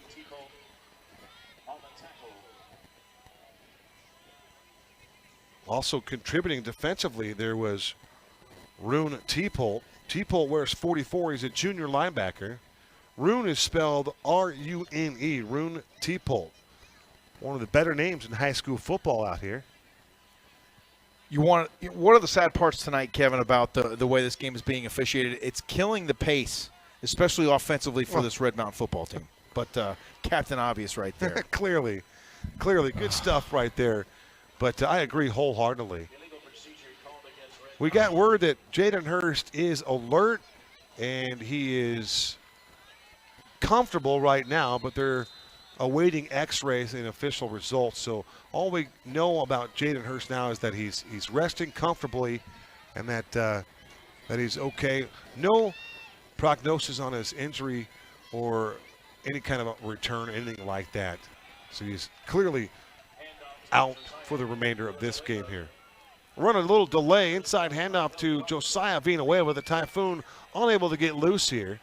In this one, Michael Mallory's had some good runs in the first quarter, and that was about it for Red Mountain's offense. They had a touchdown pass that they couldn't convert on here in the near corner, and other than that, it has been a lackluster performance. Houston Hill has checked in at one tackle spot. What's your go-to pancake syrup right there? Because number 58, my guy, Houston Hill is going to need a little syrup for that pancake block right there. Good job. We'll take it right there. I'm a straight-up maple guy. There goes Jacoby Lane in motion. Snap back to Crispin. Here comes the pressure, and Crispin is going to go down in a heap. No pun intended. Crispin again under full blitz right there. You talk about a quarterback under siege right now. That's Carter Crispin. He's got no time at all to throw the football, and you start to look around at some of the challenges that Red Mountain is posing right now, and their offensive line is getting beat on the snap, and Carter Crispin is not able to throw the football anywhere. Yeah, the pressure's coming up the middle. They're bringing pressure off the edge, and they're able to get pressure with only a few guys rushing. So right now, Red Mountain's offensive line is going to have to do a better job of holding their ground and not allowing those guys to come through. Mater from his own end zone. There's a player injured behind the play. That is for Liberty. They were trying to block the punt there on Mater. And when play does resume, you talk about great field position. Liberty will have the ball on the 27-yard line with a 1st and 10.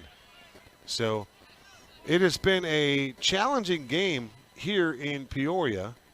We got to definitely shout out to the weather gods. It is just glorious out here. That fall weather that we've been talking about for a week and a half or 2 weeks is here. And it's comfortable tonight, James. Yeah, it's very nice out here. I don't think I've wiped my brow once here this evening, Kevin. And not really a breeze, but it's not horrible outside. And with this pause in the action, I'm surprised to see all these U of A hats and all the U of A garb that people continue to wear when Arizona State clearly has the dominance over the Wildcats. Did you see? We're in a rebuilding mode. What do you want from me? Coach Jed Finch? Fish. Like I said, Coach Finch. That's just ASU Don't love. get me started. That's just ASU love. I love to say something only to be corrected. And that's the best part right there. Setting you the up. Rhetorical correction. Setting you up for that one. All right, so Choa snap is back. He runs it to Wallace again, and Wallace is going to be grabbed on the chase. Good defensive play by Tanner DeMassa and friends. And Skylar Edmonds is back on the field, and that's great news for Red Mountain. That young man is one tough hombre, and he continues to make plays. That's the best news Red Mountain's defense has had here in a while. Skylar Edmonds, a contributor. They need him right now. Ochoa with Wallace behind him. They run it on the wide receiver sweep, and there goes the runner, Jaquay Anderson. Jaquay Anderson with a solid run. That's Jaquay. They send Ochoa back in that pistol formation. They fake it to Wallace, and then the wide receiver coming back, what looks like he's pulling. He gets the football, and then they just continue on with that offensive line play there. Nice run there by Jaquay. Jaquay Anderson with a 12-yard dash. 1st and 10, Liberty. Back to work, it's Ochoa. As Ochoa is going to lunge towards the 10-yard line. Cooper Beecher over there in the area defensively for Red Mountain. Gannon Lyles also making a contribution in there. Gain of 2, first down. Actually, this will be 2nd and 8 yards for Liberty. They can get a first down around the 2-yard line. Run a sweep again in space. It's Wallace, puts on the brakes, and here comes Parker McClure and friends, and they're going to take him down to the turf. Nice defensive play there by Red Mountain, able to answer that challenge and get back in the backfield there. Moving around and thwarting some blocks right there. Parker McClure gets in there, and he was the first one to the ball carrier. Nice tackle there on Wallace. Dirty 30 in there, getting it done for that Red Mountain defense. A great close. Great job forcing the action back inside. So Ochoa faces a 3rd down and 9 here as this Red Mountain defense tries to stiffen. Edmonds will line up in coverage in the slot. Looking right, throwing over the middle of the field. The ball is caught for a touchdown. For Liberty, that is Darren Barrows. Darren Barrows on the receiving end of that one, his 5th receiving touchdown of the season. That's tops on the Lions football team. And Ochoa, another dart right over the middle. Beautiful spiral with velo to boot. And you talk about hitting somebody in the chest right on the numbers. That was what Dom Ochoa just did right there on that throw. That was an absolutely beautifully placed ball right there by Ochoa. The receiver was well covered, Kevin. There's nothing he could do about it. Ochoa simply threaded the needle on that one. A beautiful play. Yeah, that's exactly what happened. It was just a beautiful pass right on target. Snap is back, and the kick is on its way, and it's up and it's through. Right through the uprights. 5:31 to go. Our score, Liberty 21, Red Mountain 3. And right now, for the Mountain Lions, there's still opportunities here in this football game, but now with 5:31 to go in the 3rd quarter, down by a 21-3 margin, and your offense non-existent here in this one. What do you want to try to do here? I think the idea would be, let's just get one good drive going. Let's get some balance going. Let's see if we can't get this ground game going. But right now, unfortunately, it doesn't appear that the Mountain Lions have any kind of offensive identity. Yeah, and the problem with that, too, is that keeps the legs for that Liberty defense fresh because they've hardly been on the field here tonight. So Red Mountain needs to get, as you mentioned, a long, sustained drive going and try to wear out that defense a little bit for Liberty going into the 4th quarter. And it's still a ball game, 21-3, down 18 points, but the Red Mountain offense is going to have to get some points on the board here in this 3rd quarter. David Umorin ready to kick things off here. He'll have the ball placed in between the hash marks on the 40-yard line. Once again, it's Lawson and Beecher back deep. I'm surprised they keep kicking to Lennox Lawson. If he has a chance to get in space here, Lennox Lawson could get this football team back in action here and right now. Umorin right legs this one over to Lawson from his own goal line as Lennox try to straddle the goal line and the 1-yard line and somehow make the over-the-shoulder catch on that kick and bring it out. But the official was right there, and so that means the ball will be placed on the 20-yard line, and that's where Red Mountain will go to work, trailing 21-3 and needing some offense here now. Yeah, they need it now, and they need it in a hurry, Kev. 5.5 minutes remaining here in the 3rd quarter. I don't look for a lot of short passes. They're going to have to start taking some shots down the field. Maybe they run the ball a little bit, a couple of draw plays to suck that defense into the middle and then try to find Jacoby Lane or one of those other weapons on the outside. For Red Mountain, they are 6th in the conference at rushing at 759 yards on the season. In contrast, Liberty 1st at 1,015. Deep ball, far sideline. That ball is going to be caught by Jacoby Lane. Jacoby Lane with a beautiful reception. And he's got the great reception in the head, in the helmet there as well, Kev. He must have heard us. Carter Crispin to Jacoby Lane for 39 yards. And that is one way that you can get back in a game in a hurry. Throwing the deep ball on the far boundary there. 39-yard chunk play here for Red Mountain. They're on the move here with 5:25 to go in a 21-3 ball game. Empty the clip, load it up, and do it again, man. Let's go. Absolutely. Low snap. They run it to Mallory. Mallory's going to get hit in the backfield, and they're going to bring him down to the turf. Nice job of tackling there by the Liberty Lions. Rune Teepolt was one of the 3 guys there. No gain for Michael Mallory. One thing that we can testify on is that Michael Mallory runs the ball hard and he carries the rock. He protects the ball. They give it to Lennox Lawson on the jet sweep. Turn the corner and he lost his footing. He goes out of bounds around the 40-yard line. Michael Gardner is the player for Liberty that's down behind the play, number 99. He looks like he might be cramping here. And we get yet another injury on the field here. Another Lion goes down here. This time it's the Liberty Lions. And, boy, we haven't mentioned the turf monster at all in this ball game, but you had Lennox Lawson turning the corner on the field there, and once he tried to put his foot in the ground, he lost his footing there, and the old turf monster got him right there. Just blasted him right there on the 40. First time we've been on a natural surface here so far this season, Kev, and that's a little bit different than we're used to. So many turf fields going in here in the state of Arizona, and there's more chances now that you're playing on turf than not. And what do you think about that? If you were to play ball, do you like the natural turf or do you like these fast tracks right now? I'm natural old school. Grass all day, every day. Yeah, I'm old school. I agree with you. But, you know, the maintenance on a field like this right now, especially out here on the west side, it's not easy.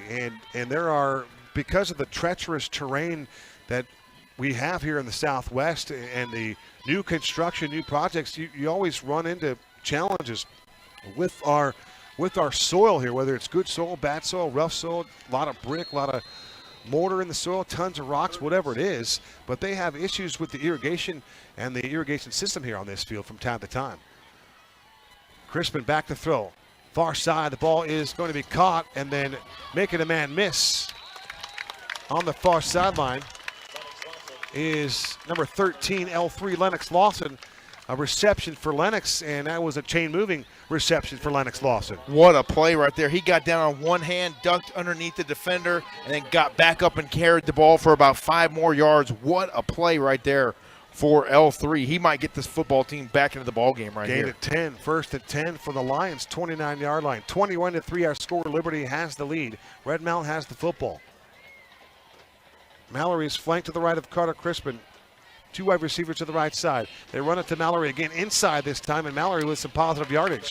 Breaking a tackle and moving the football south here is Michael Mallory. Mallory running as well as he's had all season long. He's a home run threat is Michael Mallory.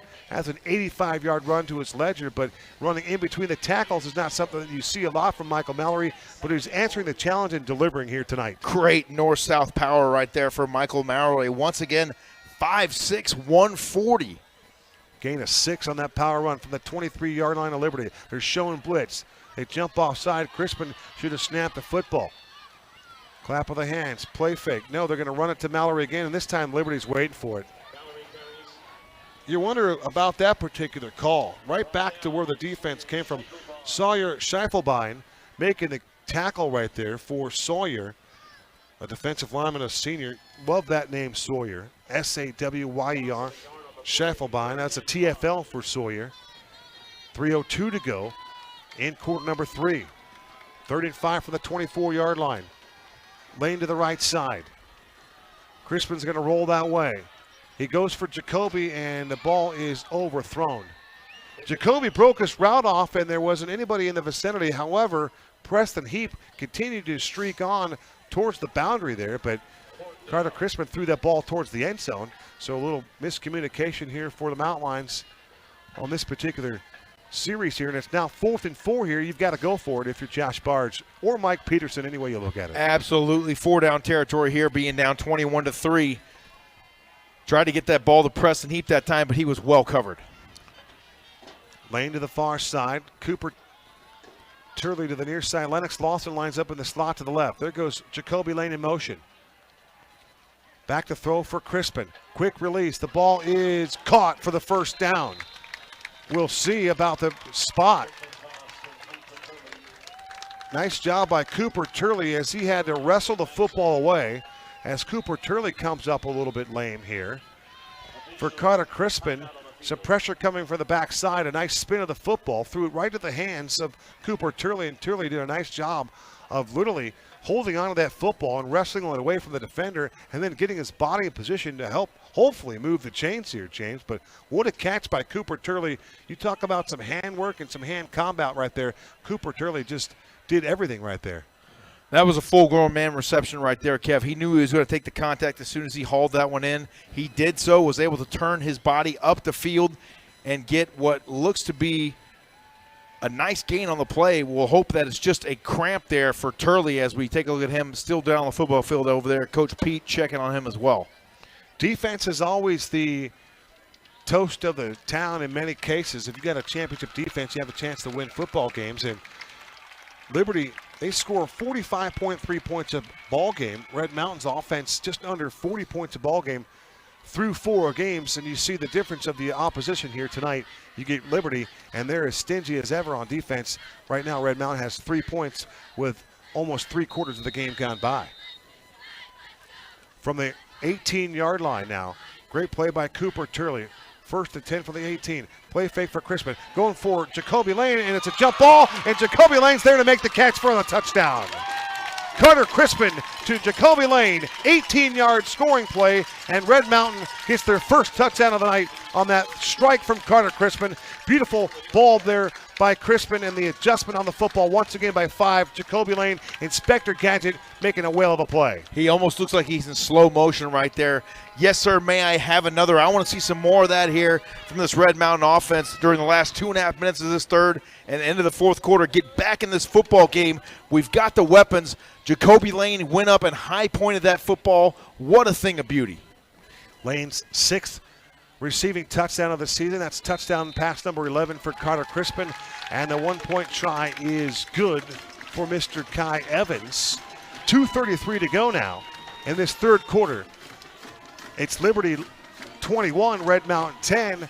And with a scoring drive, you're now back in this football game, and now you give Kyle Enders another chance to slow down this Liberty offense. Yeah, they got to do what they did at the first part of this ball game where they kept it 7-3 for the majority of the first half. Just get good edge pressure, get pressure up the middle when it's needed.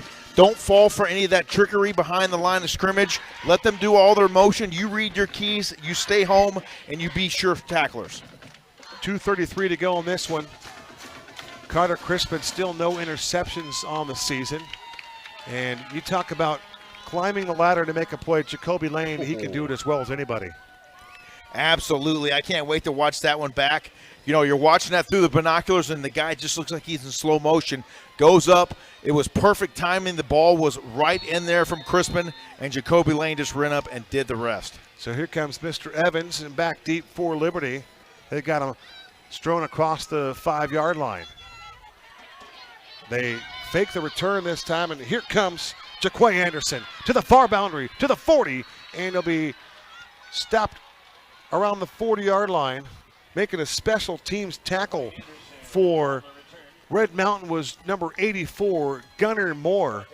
Appropriately named Gunnar Moore on that special teams unit right down there, gunning the return man down. And that was a heck of a job there to take out the legs of Jaquay Anderson in space, I might add. A burner in space, and Mr. Moore got it done. Absolutely fantastic play right there by the gunner himself, Gunnar Moore. This is Zach Wallace to midfield, and a penalty marker comes in from behind the play. This one could be going against Liberty, and there is the call. It is interesting how when you just look at the officiating, and we certainly hate to point our emphasis this way, but boy, all the calls in the first half were going against the Red Mountain Mountain Lions. And then, of course, we had that announcement from our basketball PA announcer. They announced how the fouls were 8-1, and then all of a sudden, Liberty's picked up 3 fouls in a row now. So makeup calls or not, but the late, great Chick Hearn for the Los Angeles Lakers used to say that was a cosmetic call, a makeup call if I've ever seen one. But we'll take that. Mr. Burt down there with all the other Burts getting it done, seeing what's happening inside the trenches here. This is another pass to the edge. And, whoa, what a tackle there. Skylar Evans coming out of the sky to drop a big-time thump on the ball carrier, Jordan Guevara. Their leading receiver, Jordan Guevara, his brother with his state champion quarterback for Liberty here a couple of years ago when they defeated Red Mountain at ASU Sun Devil Stadium.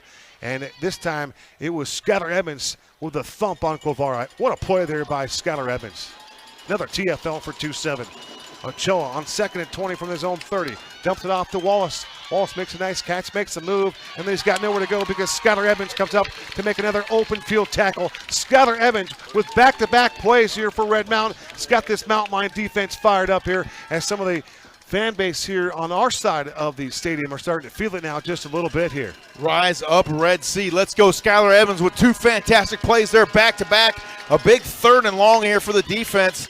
After that little rib injury that he got there a few minutes ago, Skylar Evans is back on the field and being effective right here, Kev. He is indeed effective. 3rd and 19 here, final 60 seconds of quarter number 3, hanging in the balance. Ochoa back to throw. Here comes Kasmark from the edge, stepping up in the pocket as Ochoa. Deep ball down the field. The ball is going to be caught, and racing down towards the end zone is Jonathan Kennedy, and he is going to slide in and score a touchdown.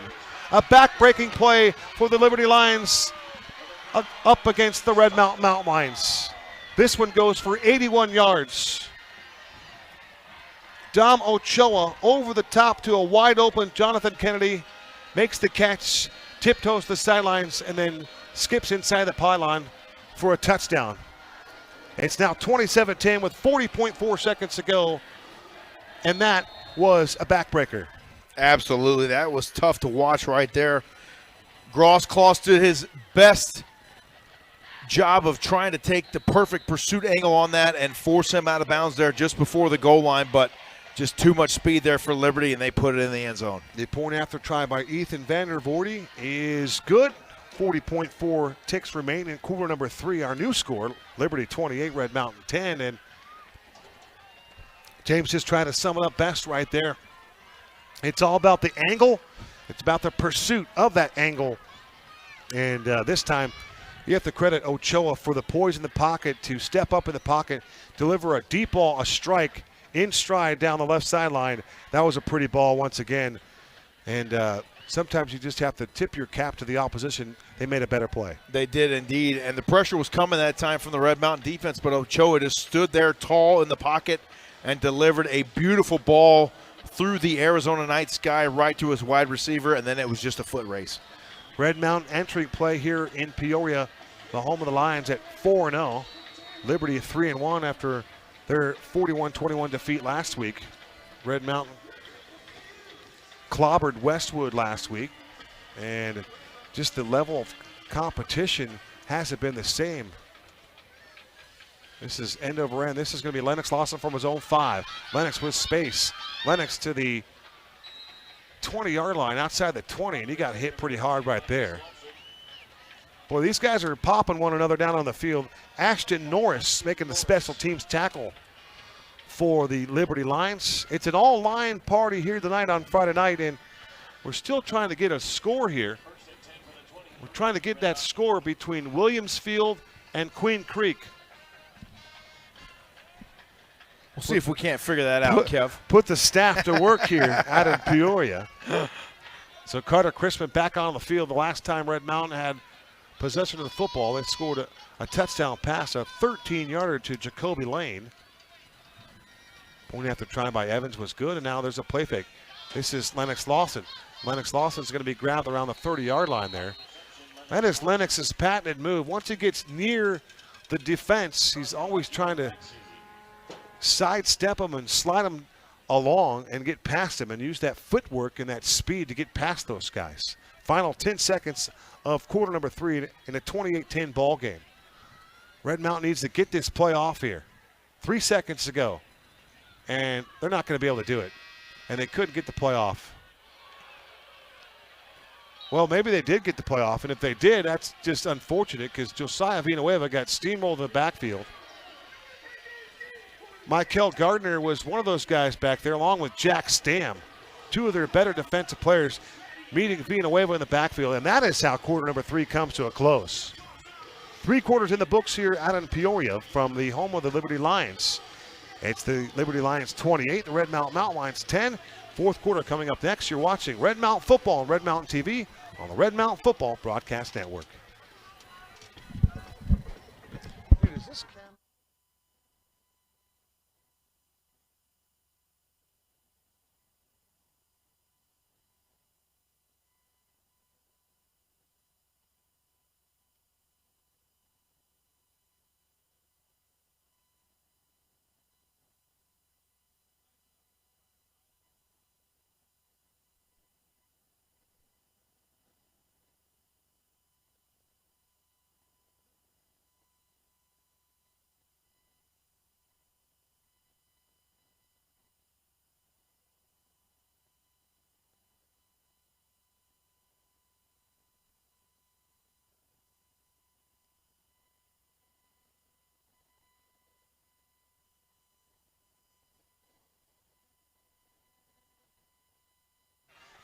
Welcome back to the fourth quarter on Red Mountain TV. I'm Kevin Derryberry alongside James Poovey. It's 28-10, and we are getting word from Mrs. Peevler that Queen Creek is up 15-14 with 5 minutes left in the third quarter. Thank you, Mrs. Peevler, our Red Mountain Booster president, right there, always available to help the broadcast in any way, shape, or form.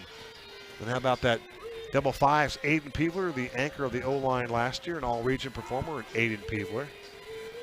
Probably watching the game at home with mom and dad tonight. Great family, great contributors of Red Mountain football, to say the least. They put up 12 minutes here, and we're listening to the creative sounds of Jim Barnett here inside the stadium. James, do we have a rally in us tonight? Boy, we could, Kev, but it's got to start right now, and it's got to start maybe right here on this play. With some big plays. There goes Lawson in motion to the far side. Snap is back to Crispin. Dumps it off to Villanueva. Villanueva makes the catch. He's got the first down, and he'll slide out of bounds to stop the clock. See, that's a good play right there. Smart football, secure the football. Good choice for Carter Crispin. And Villanueva, not only does he make the catch, as he's done all season long, but he was able to get out of bounds and stop the clock. That's huge right now. That's a big-time play right there, and a bit heady play by Villanueva to get out of bounds, stop that clock, move those chains, and keep moving that football down the field. For Villanueva, his 8th catch of the season. He has a couple of touchdowns, approaching 100 yards.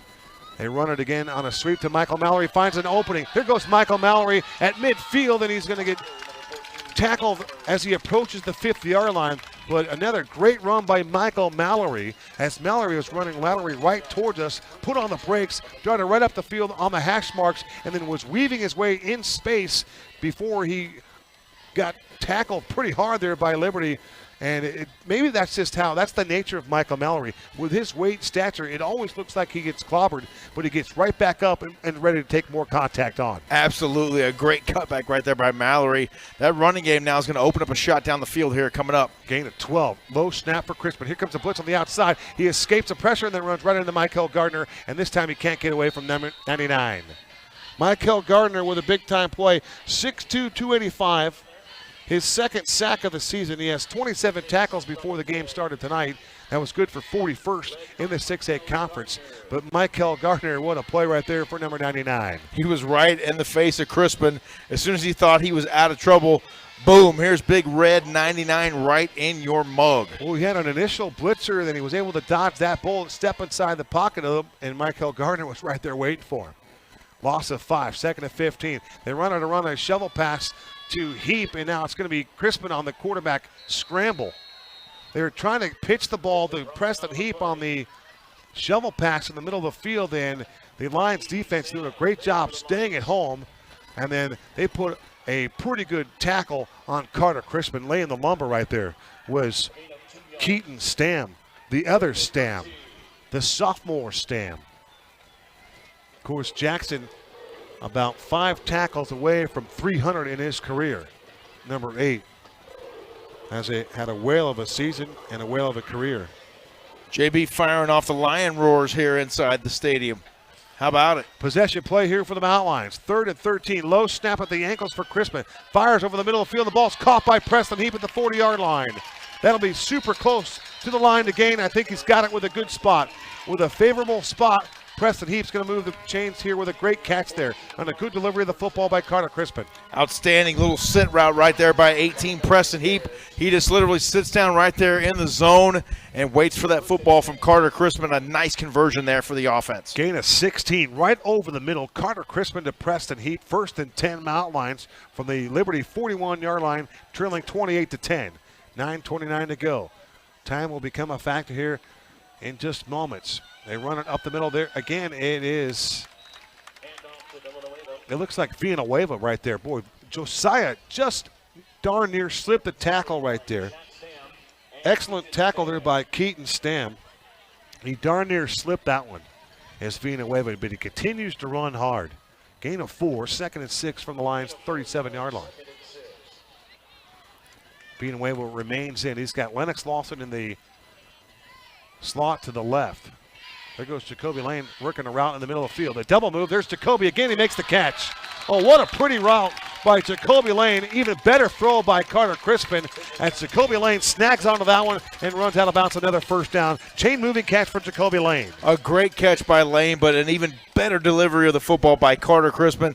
Running out on the edge, Kev, had to flip those hips to the last second and really follow through on that football to drill it in there to Jacoby Lane, and what a catch there by number 5. I love the play call. I love the fact that Crispin got out of the pocket there and threw it on the run. He threw a dart, and that was good for 17 yards and another chain-moving catch for 5, Jacoby Lane. This is Lane again. He throws towards Jacoby. Jacoby's got another touchdown. Oh, what a slant, and what another fantastic route by Jacoby Lane, his second touchdown reception of the contest. This one is from 20 yards away, and Carter Crispin finding that combination to Jacoby Lane. The last 2 for 2, and that is just tremendous. 2 touchdown passes now for Carter Crispin, 2 touchdown receptions for Jacoby Lane. Jacoby now has 7 of those, and Carter Crispin has 12 TD passes. Point after try would make this a game here. Snap is back. Cody Hall puts it down, and Kai Evans delivers the kick right through the uprights. 8:42 to go in the contest. Our new score, Liberty 28, Red Mountain 17. Don't go away. Welcome back to the football game, Red Mountain. We are back in this one, Kev. Down by 11, plenty of time left. But right now, you know it. We need a defensive stand right here, and we need to get that football back in the hands of our offense. I like the velocity that Carter Crispin demonstrated on that last drive. He threw the football with a little velo. He threw it accurately, and Jacoby Lane with some great hands there. And he showed you why he's an elite receiver in this league, just a junior. Absolutely. What a play. He was trailing towards the inside right there, just caught the football and then just appeared to break the tape there at the goal line. Special thank you to our broadcast crew here, our executive producer, Maximilian Volcone, our technical producer, Max Vanderwalker, the executive producer, Eric Rich, our camera operators, our cinematographers are Justin Jones, and our chief production officer is Jeremy Knutson. Otherwise known as our technical producer. On the return, it's Liberty. And it's still on his feet. That is, just make sure we know. It is indeed Jordan Guevara. Jordan Guevara ran a long way on that return. And he'll eventually set up shop on the 43-yard line. That is where Liberty will go back to work here. 28-17 is our newest score. Dom Ochoa has had himself a phenomenal football game, and it wasn't until late here in this second half, or let's say we'll call it the third quarter, Coach Enders wasn't able to get any pressure on Ochoa. He's been able to pick apart this defense. And just think about where this game would be if we didn't have that last 81-yard touchdown play to beat Red Mountain over the top. It's the little things that catch up, and they become big things here. So we'll see if they can't, again, make a couple adjustments here, get the football right back, at least put the ball in the hands of this Carter Crispin-led offense and see if they can't give this team a chance at the end. Exactly right. That's all you ask for in this game is a chance. And Red Mountain right now with a chance, they got to get it started here defensively. They got to rise up and get a stop. Been a good ball game. Josiah Villanueva, one of those players that has played in all 3 games. 2 carries, 20 yards, 4 carries, 18 yards in that last year's shutout. This is Zach Wallace, and he is strung out to the near side. And watch the extracurricular going on here. You got guys doing battle, playing to the whistle. Parker McClure over there. He was tangled up with 55, Leighton Vining. 6'2", 260, working on 30, dirty 30. 6'2", 220. Parker giving away about 40 pounds right there, but held his own and just stood his man down and looked him in the face and said, I'll be back on the next snap. Parker McClure doing Parker McClure things, but that all started with big 40 Tanner DeMassa outside contained. And there goes Zach Wallace. He's free. And Zach Wallace in the secondary, and Zach Wallace still on his feet and brought down awkwardly there by Nico Garces. And we'll see if Zach Wallace is okay. Boy, he took a shot. Yeah, he got rolled up, Kev. And it was that knee. He was bent backwards on that tackle by Nico Garces. Big run there by Zach Wallace again. Well, Garces did what he had to do there at the end of the play, finished the job. Number 9 was still trying to get the extra yards. Zach Wallace trying to get something more for the team, and Garces had to clamp down a little harder and make sure he finished that stop. Nice run there by Wallace. Gain of 33 yards and a 1st and 10. Ochoa gets the snap back. Over the middle of the field, the ball is broken up.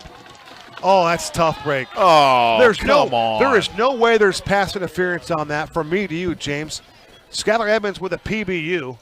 And going back to Wallace for a second, before play began tonight, he was 139 yards away from 1,000 in his career, and he might be closing in on that record performance there for him.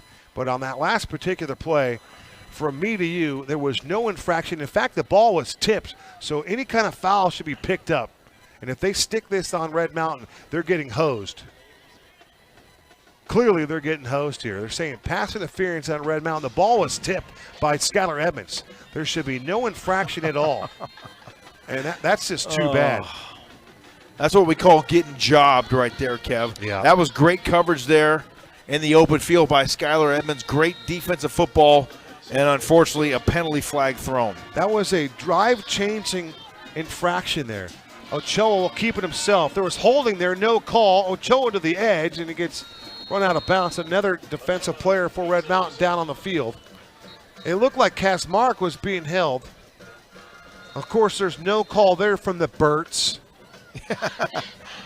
There's 3 Burts out there. You think one of the Burts, or maybe even Ernie. I was just going to say, is Ernie out there? Maybe if Ernie was on this group, we'd get somebody to see it another way.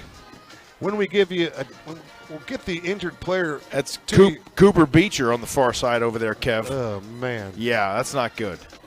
The Mountain Lions can ill afford to use or have anybody else go down.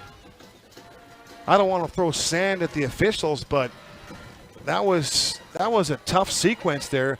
Not only on the play over the middle that they call pass interference on, the PI was completely bogus, and then no call on the holding penalty there on Cass Mark to allow Ochoa to turn the corner and get himself in position with a 1st and goal carry here. Yeah, that was a dog call. I hate to say it, but that was dog. The Lions, Colin Thomas, hand-selected from Mark Smith to be the school's 3rd head coach. I mentioned he was 9-5 overall, 2019 state champion in the 6A conference. It was a 34-28 overtime win at Sun Devil Stadium in that contest, a game that we will never forget. And each time Red Mountain plays Liberty, we're going to always go back to that game. But Dan Filliman started this program back in 2008 for Liberty. In 2009, they entered the 4A conference. They played in the Division II that year. And now let's see what happens to Beach. So Beach is walking off with some help from our medical staff, and he is holding his left shoulder close to his chest bone there. So we played doctor twice, maybe 3 times tonight here on the radio or on Red Mountain's TV broadcast, and we haven't really. We've been sued for malpractice every time. We haven't really nailed.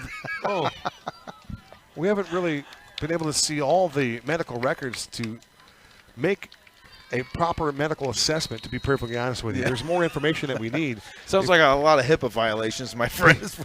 Back to work here. 2nd and 1 from the 4-yard line. They go right up the middle, and with a big-time collision. This time it was Anderson. Zach Wallace has left the game under his own power, but he was hopping, and he was limping.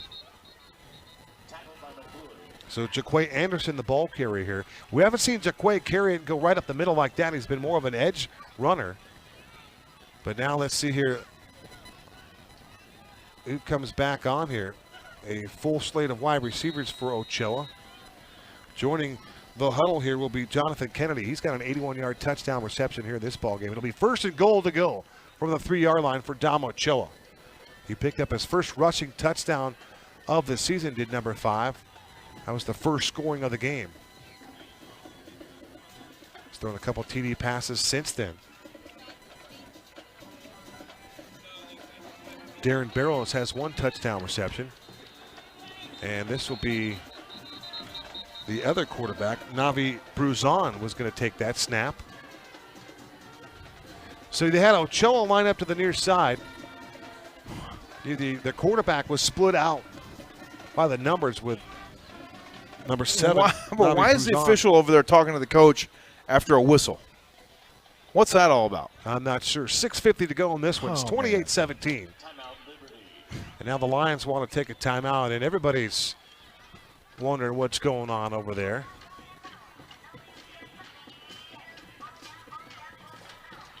If we break this one down and we talk things over about Red Mountain's performance tonight, I think we could probably come up with the assessment that they've left a couple plays on the field. I think you can always say that every game.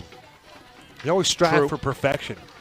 But like, as Mike Peterson would always tell you, the other team practices all week long, and they're good football players. They're well coached, good program. So you have to give them credit. But when you see this game unravel the way it did in the first half, it just seemed like it was just a combination of some bad luck and some questionable calls, right? There's some calls that just didn't go their way. Whether they're good, bad, or indifferent, just some calls that didn't go their way really affected the play in that first half. Luden Jaden Hurst didn't help. And now it looks like Cooper Beecher's banged up. We lost Skylar Edmonds for a play or two. It's been another physical game here on the road tonight here in Peoria. Absolutely. Snap back to the quarterback, number 7. This time is Navi Bruzon, and he's going to be stopped short. Good interior defense again by Red Mountain. Getting it done there on the defensive front. You know, we talk about it all the time, Kev. If the officials did a good job, if we didn't hardly talk about the officials during the game. Yeah, that's right? Fair to say.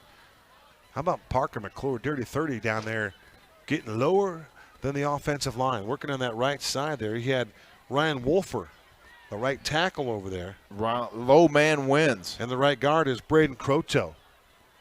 Checking in is Darren Barrows.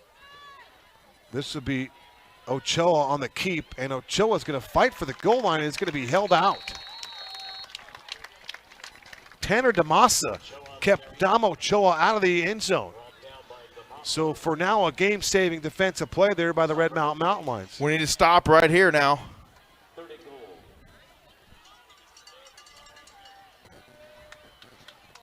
So they've got on the, somehow or another, it should be 4th down. They're still saying 3rd down here. This is the Colorado 5th down right here coming up here, Kev. Shades of Cordell Stewart. You might remember that guy from back in the day. I think the quarterback was Darian Hagan. This will be Ochoa. And now we're going to get a timeout taken on the field. Too bad there is no visible replay or anybody can call this out, but it should be 4th down. And they did not change the down the distance on that last scramble by Ochoa. Just make sure they got a 1st down. It was 1st and goal, so let's recap this. They ran it with Bruzon, and they try to run it with Ochoa. James, you recall the first play of this sequence? It might be 3rd down now when you recalculate. Here comes Peterson. He wants to know. Yeah, he wants to know because some of the Red Mountain players are in there saying the same thing. It's 4th down. And Coach Peterson wants to get a clarification. I thought the first play was a draw or a dive play. Went for no gain. Well, they went to Bruzon with Ochoa out to the numbers, and then Ochoa got stopped. So that should be, I believe this is 4th down. And Mike Peterson having a conversation with the side judge. So with 5:23 to go, Red Mountain needs a stop here. And yeah, it's just it'll make you cringe to think they got hosed here. Ochoa under center. He takes the snap. He's going to try to sneak it in, and we'll wait for the officials to put him up. Still waiting. Still waiting. He's short. And he didn't make it. He did not make it. It should be Red Mountain's football on the 1-yard line. And now they're going to call it 4th and goal now. Wouldn't you like to go back and if you could see this at home for all of our viewers at home, what are you guys picking up? Is this 4th down or is this actually down number 5 here? It should be the Mountain Lions football. Regardless, we got to get another stop. Yeah, either way, they're going to have to do it one more time. Ochoa again, he fumbles the ball. The ball's loose. And let's see who comes away with the football. Oh, now they're going to say he scored a touchdown. Come on, man. Oh, come on, man. Wow. What a turn of events. You gotta be kidding me. Let's go back and look at some of this here. Back home. What just a tough. Here it comes. Ready? Bit of luck right there. Come on. He definitely fumbled the ball.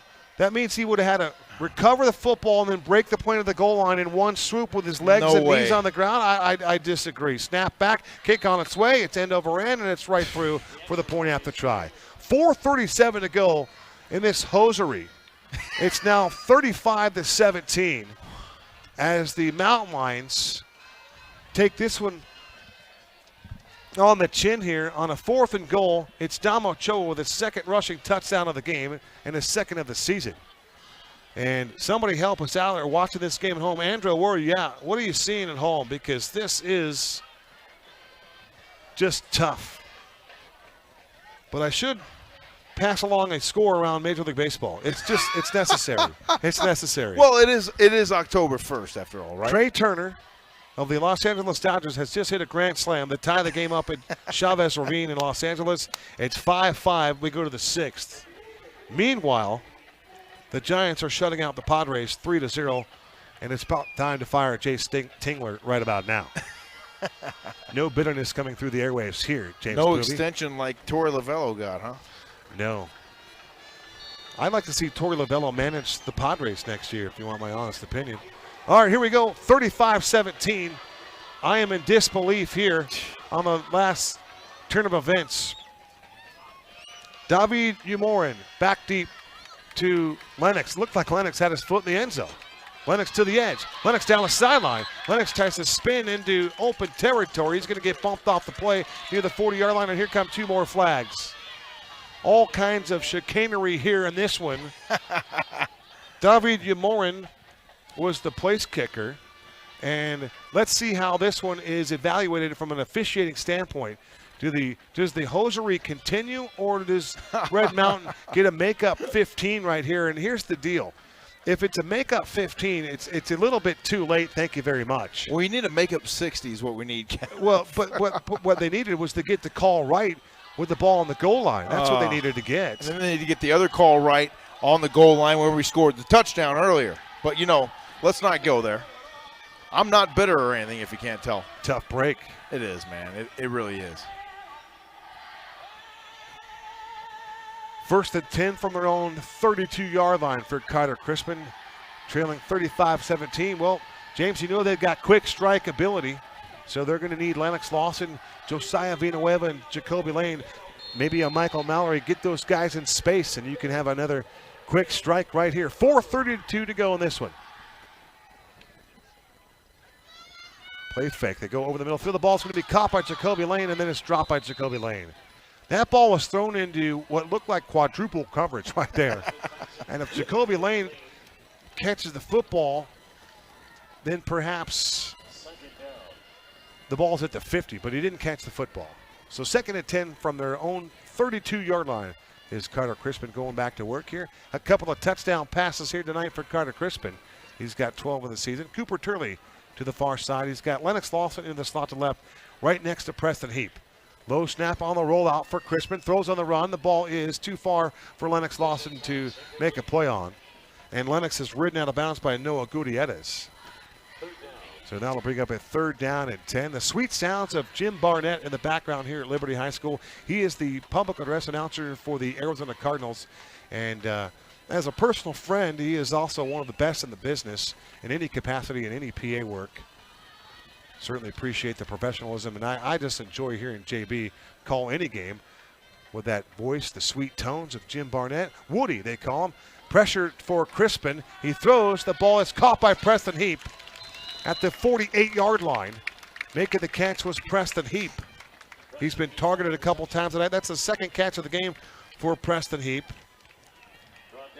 for Preston. 3 catches for 97 yards, entering play with a touchdown. That's before the night, over 100 yards now on this season. 1st and 10 from their own 45-yard line. Low snap for Crispin. Here comes more pressure.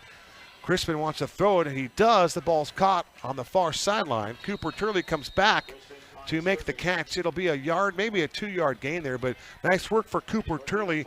Not only be playing banged up, but to come back towards Crispin, who is under siege, as they say. Yeah, it was a great job working his way back towards his quarterback and giving him a chance to make a play. Gain of 1, 2nd and 6 from the 49-yard line of the Mountain Lions. Michael Gardner lines up at 1 defensive end spot. Crispin loads up, deep ball, near sideline. All kinds of, they just tackled Jacoby Lane. They have just tackled Jacoby Lane while the ball's up in the air. There are 3 Liberty Lions players saying it's pass interference on Jacoby Lane. And I'll be honest with you, from me to you, Jacoby Lane was mugged right here on the football field. Yes. Call the Peoria Police Department, because that right there was a mugging, my friend. No doubt about it. So Jacoby with the slow roll back. Jacoby's had a solid game despite his team's struggles here in this one. Jacoby has looked the part, but he'll tell you, I'll trade my 2 touchdowns for a victory.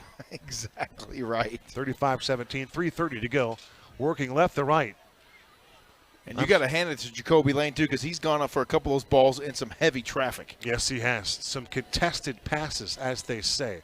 Villanueva remains in. He's to the right of Carter Crispin.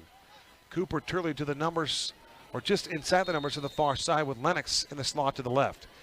I'd be throwing the ball to Lennox here on a 9 route here. He looks left. He fires to Cooper Turley, and Cooper Turley makes the catch around the, what looks to be the 30-yard line. How about Cooper Turley on an in cut? Will you take that? Yeah, I love Cooper Turley's game. Absolutely. That's one thing, you know, when you follow these kids from the lower levels all the way through the varsity level, you're always pulling for them, you're cheering for them, you want nothing but success for these guys, and you get to know a handful of them. It's tough to know them all, but the guys that you do know, you pull for, you root for, and you hope for greener pastures for this group. And you might like a couple of coaches along the way too. You develop some relationships here. Of course. We are in the we got black and cardinal in our blood now, James. We're in the circle, I think, Kev.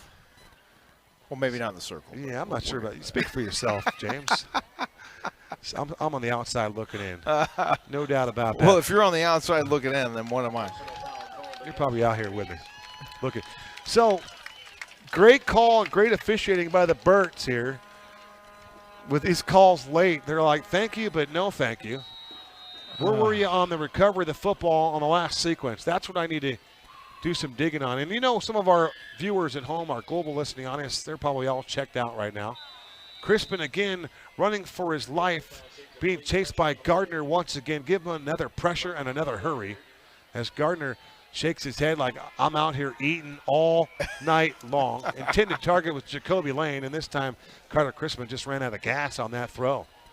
How about Michael Gardner? I mean, 6'2", 285, and he can move side to side, north, south. It doesn't matter. He's got that pass rusher's body, and he's just been delivering here for 3/4 and some change. Low snap to Crispin. Here comes the pressure. It's a delayed blitz. Crispin with some great ability to scramble. Rolls to the near side, and he just throws the ball towards Jacoby Lane in the end zone, and there's more pushing and shoving down there in the end zone. And it's good. There's another flag there and another flag behind the play. Referee Mr. Ray Burt with the call behind us here. Another Burt in the corner of the end zone. And, yes. Burt's dropping laundry all over the field here tonight. How about Carter Crispin, though, getting out of trouble on the far side and running all the way back over to the near side of the field and wisely getting rid of the football downfield. Yeah, great hustle by Crispy Crisp right there. And I think had he thrown that ball with a little loft under it, gave Jacoby Lane a chance to catch the ball in the end zone. High point one of those.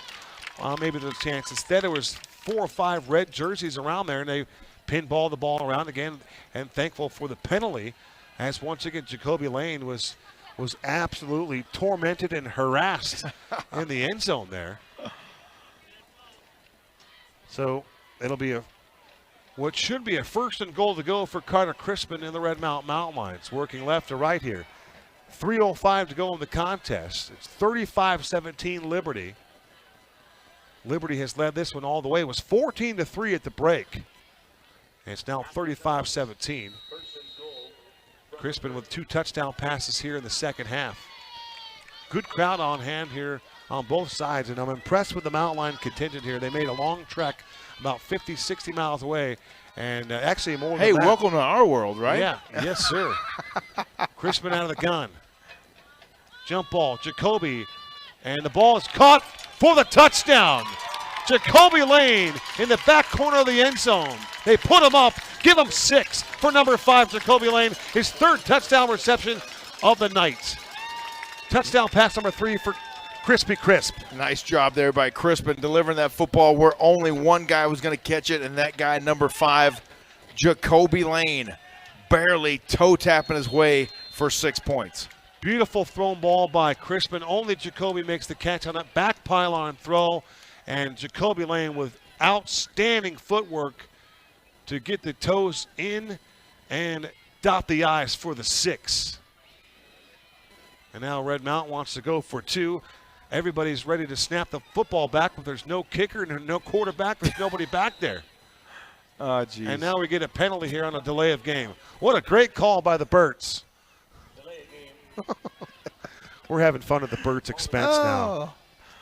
3:01 to go. It's 35-23, and they need Kai Evans to head out onto the field here.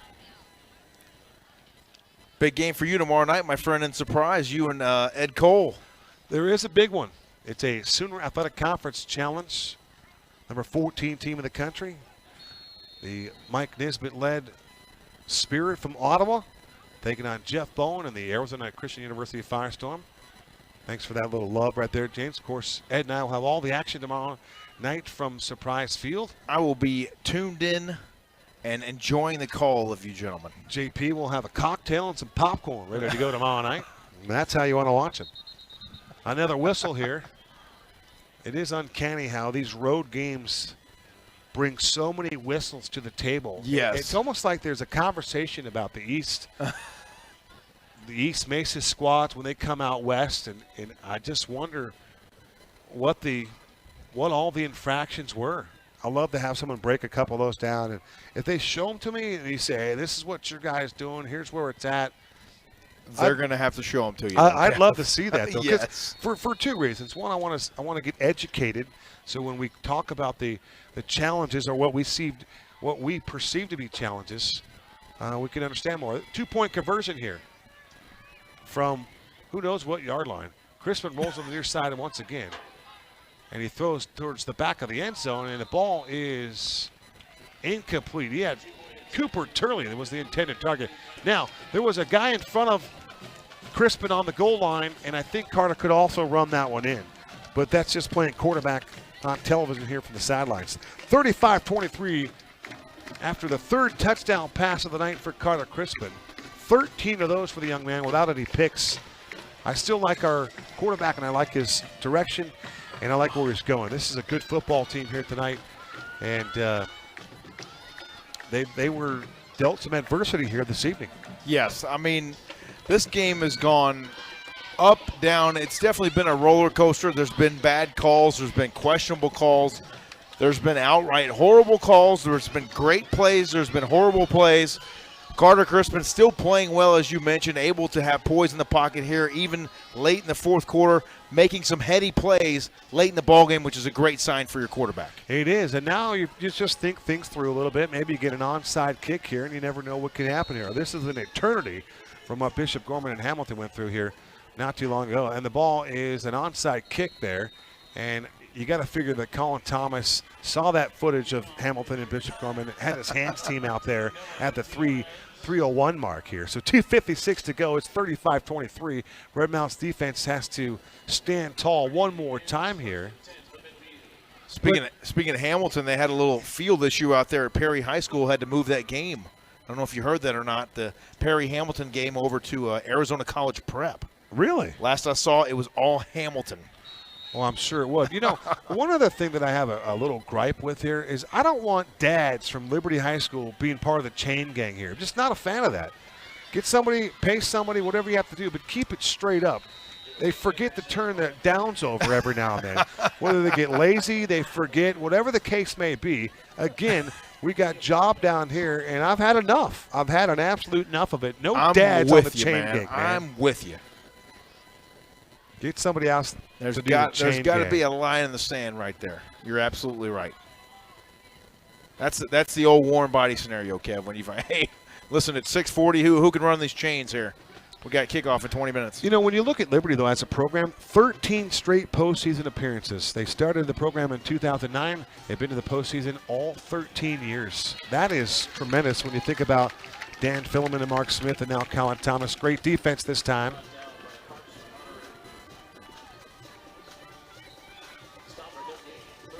That's a no-gainer right there for Red Mountain. Looked like Parker McClure was one of the guys in the vicinity. But then again, it could have been Carson Mauderer. Mauderer getting some nice minutes here. Absolutely. A JV player. He's a punter. 61-yard punt from Mauderer yesterday against this Liberty squad. The Jays won 20-7. The freshman lost 49-6. Or 49-7. This is Ochoa outside of the flat, making a move and getting extra yardage and lunging for the first down is the wide receiver. I think that's Jonathan Kennedy once again. He's had himself a big night. Close to 100 yards for Jonathan Kennedy, and for Liberty, another couple of first downs here, and that might prove to be enough to win this one here against a really good football team in the Red Mountain Lions. How about the wherewithal right there of Kennedy, though, to know exactly where he was on the field, know where he needed to get for that first down, and stick that football out there and get it. James, with this pause in the action, I wanted to say thank you to all of our global listening audience around the globe that listens to Red Mountain football from week to week. It's just so great to hear the stories of the people watching the games, and we just enjoy the feedback, and we enjoy the commentary and all the fun that you guys have listening to the games. We have a blast up here. You know, they joke around saying if you get paid to do something that you love, then you're in good shape, and that is clearly the case for me. It's a privilege for me to be up here, and I know James would say the same thing, and we enjoy this opportunity to be calling the games, but it's the people that listen to the games, the people that come up to us at the home games with their stories about who's watching, where they're watching, and that is what moves me and what I really enjoy, that aspect. So thank you to all the parents, student body, athletes, members of the Red Sea, grandparents across the globe, everybody. We just appreciate you for tuning in each Friday night, and it's just great. And a shout out to the McLaughlins. What a nice card. They wrote me a card and just thanking me for talking about their son, Cody Mack, and the contributions that he made here. Those are the stories, James. That's what keeps you going, and we certainly thank each and every one of you for that, for your kindness shown to us. Absolutely. I echo all those sentiments that you said, Kevin. And it's great to know that folks out there in the audience enjoy what we do. We enjoy it, bringing you the games here, home and away. And I tell you, it's more so at home. Yeah, yeah, more so at home. But no, when we're able to go on the road and get one, and steal one, it's always fun, right? Yes, and we got a great broadcast team led by Jeremy Knudsen and Mr. Matt Kelly. It's his course on campus that kind of leads and spearheads this opportunity for us. Special thank you to our executive producer of the night, Maximilian Volcone, technical producer Max Vanderwalker, Max V, Eric Rich, our executive producer, Justin Jones, one of our cinematographers, and of course our executive producer, Jeremy Knudsen. JK, thank you so much for getting us on the airwaves here tonight. And of course, all of our sponsors. We want to thank Parker & Sons. 3 touchdowns tonight. That's $300 in the honor of Red Mountain football. A nice contribution from Parker & Sons. Parker & Sons for all your heating and cooling needs. There will be no Melvins on your job. Parker & Sons, proud sponsors of Red Mountain football, donating $100 for each touchdown here tonight. You gotta love that, James. You get in the end zone, you get $100. You gotta love it. That's fantastic. Parker & Sons, a proud supporter of Red Mountain football, have been for a number of years, and they continue to support this football program and all of their endeavors. But one of the great things about leaving tonight here from Liberty High School will be the drive home, James. I can't deny that it will be a shorty. It'll be a shorty compared to what we normally endeavor leaving Red Mountain. I told Coach Barge on the field before tonight's game, I said this will be one of the rare nights where we will get home before you guys. That's right. there'll be a lot of things that we do before they get home tonight. That's a fact. 7.8 miles for me, my friend. Unless, 17 minutes as opposed to the 52 that it normally takes from Power and Brown to 35th and Union Hills. but for me, that 52 plus, because it's actually another 12 minutes or so Yeah. for myself after you, it's deep reflection, right? It's deep reflection. It's what could we have done better? What could our team have done better? What could the coaches have done better? But no, yeah, you get one of those long drives home. You do reflect, and you sit there, you drive away and going, I got a good job. I'm thankful for it. Sure, I'd like to be within an earshot, but we're privileged. Absolutely, absolutely. And unfortunately, until the new cell phone law came out where you're not allowed to talk on the phone while you drive anymore, we would have some nice conversations on the way home during that drive as well, recapping the game and just having some fun with it. Developing the brotherhood, right? Yes. Developing yes. the core values of our broadcasting relationship, and yeah, it's good stuff right there. Now we turn our attention to next week. I knew you were going to do that to me. No, here's why it's significant. When it's so significant, I got you. I actually have you right here. What's significant for next week is the I was going to use that last night right there. it's the Battle of Brown Road. Of course. I was trying to downplay it once again. I was trying to have you correct me. But yeah, you get Joe Germain next week, and it'll be the first time that we get to see Joe Germain as a member of the Mountain View Toros. He is their front man. So the Battle of Brown Road is going to take a whole new turn of events come Friday night next week. And we get to enjoy that battle this time at our place. Reese Marciel and company. This is going to be an interesting game when you just look at the Fiesta region. Look at Liberty. They're talking a lot of smack towards the Red Mountain Mountain Lions here. And whenever there's going to be a handshake, in fact, you got the players that saying, Dad, come on out here and set the chains up for us. Thanks, Dad. Heck of a game tonight, son. And now they're saying that's a first down. Make no mistake, we are having fun here in a game that appeared to be lopsided late in this fourth quarter. We are laughing with everybody in this particular case. Let us know where you're watching tonight's game from on Red Mountain TV. There's a little comment section down there in the lower right-hand section of the game. Let us know where you're watching tonight's game from, whether you enjoyed the game or not. That's on you. Final 15 seconds to go here. They're going to count them off here at Liberty High School. Liberty's going to win the game, and they will improve to 4-1. And for Red Mountain, they will fall to 4-1. Entertaining game here on Red Mountain TV where the Liberty Lions win it 35-23. And for Red Mountain, they'll have to go back to the drawing board with another tough opponent next week. You get Mountain View. It's the Battle of Brown Road for Red Mountain here. A lot of things you can take away as some positives, James, but then still some things that you can clean up as well here. Ever since LeGarrette Blunt at Oregon threw that haymaker in the handshake line, I've always watched that handshake line with a little bit more intensity these days, especially when you see these two clubs get together here. But all due respect for Liberty, they now have defeated Red Mountain 3 consecutive times, and you just have to be you just doff your cap to the Liberty Lions, the number 5 team in the 6A conference. They're really good. They went toe-to-toe with Chandler last week. You knew what you were getting into here today, James. And that you just lost to a better football team. It's just as simple as that. Yeah, absolutely right. I mean, you can see why this team was able to hang with a team like Chandler. They have weapons all over the football field, backs, a couple of different backs that have multiple yards from multiple games, and so multiple weapons. You can't hardly key everyone, and just a very challenging football team to face. Yeah, they're skilled. They're deep. They've got 2 great quarterbacks. Dom Ochoa, their starter, he looked pretty good for my first opportunity to see him tonight. We've seen some great ones here in the Great State 48. Ochoa is up there with that group. He's just a sophomore, but quick release, great arm strength, can throw the deep ball, intermediate routes. He was on target. He was on time, showed a little touch with the football at certain times as well, went down the field, can certainly run the football. He's a dual threat. He is a talent. And then Zach Wallace, he's a dude, and it will be interesting to see the outcome of Zach Wallace. Zach Wallace got banged up in that game And hopefully he's okay. And then, of course, our guy, Jaden Hurst, hopefully the J-Man, number 77, is doing okay. We're thinking about you, Jaden. Hopefully we'll get some good words for you. And who knows, maybe we'll see you on the field in the next coming weeks. We want to see you next Friday night out there at Mountain View, out at Red Mountain against those Mountain View Toros. Dr. Giles, good night, sir.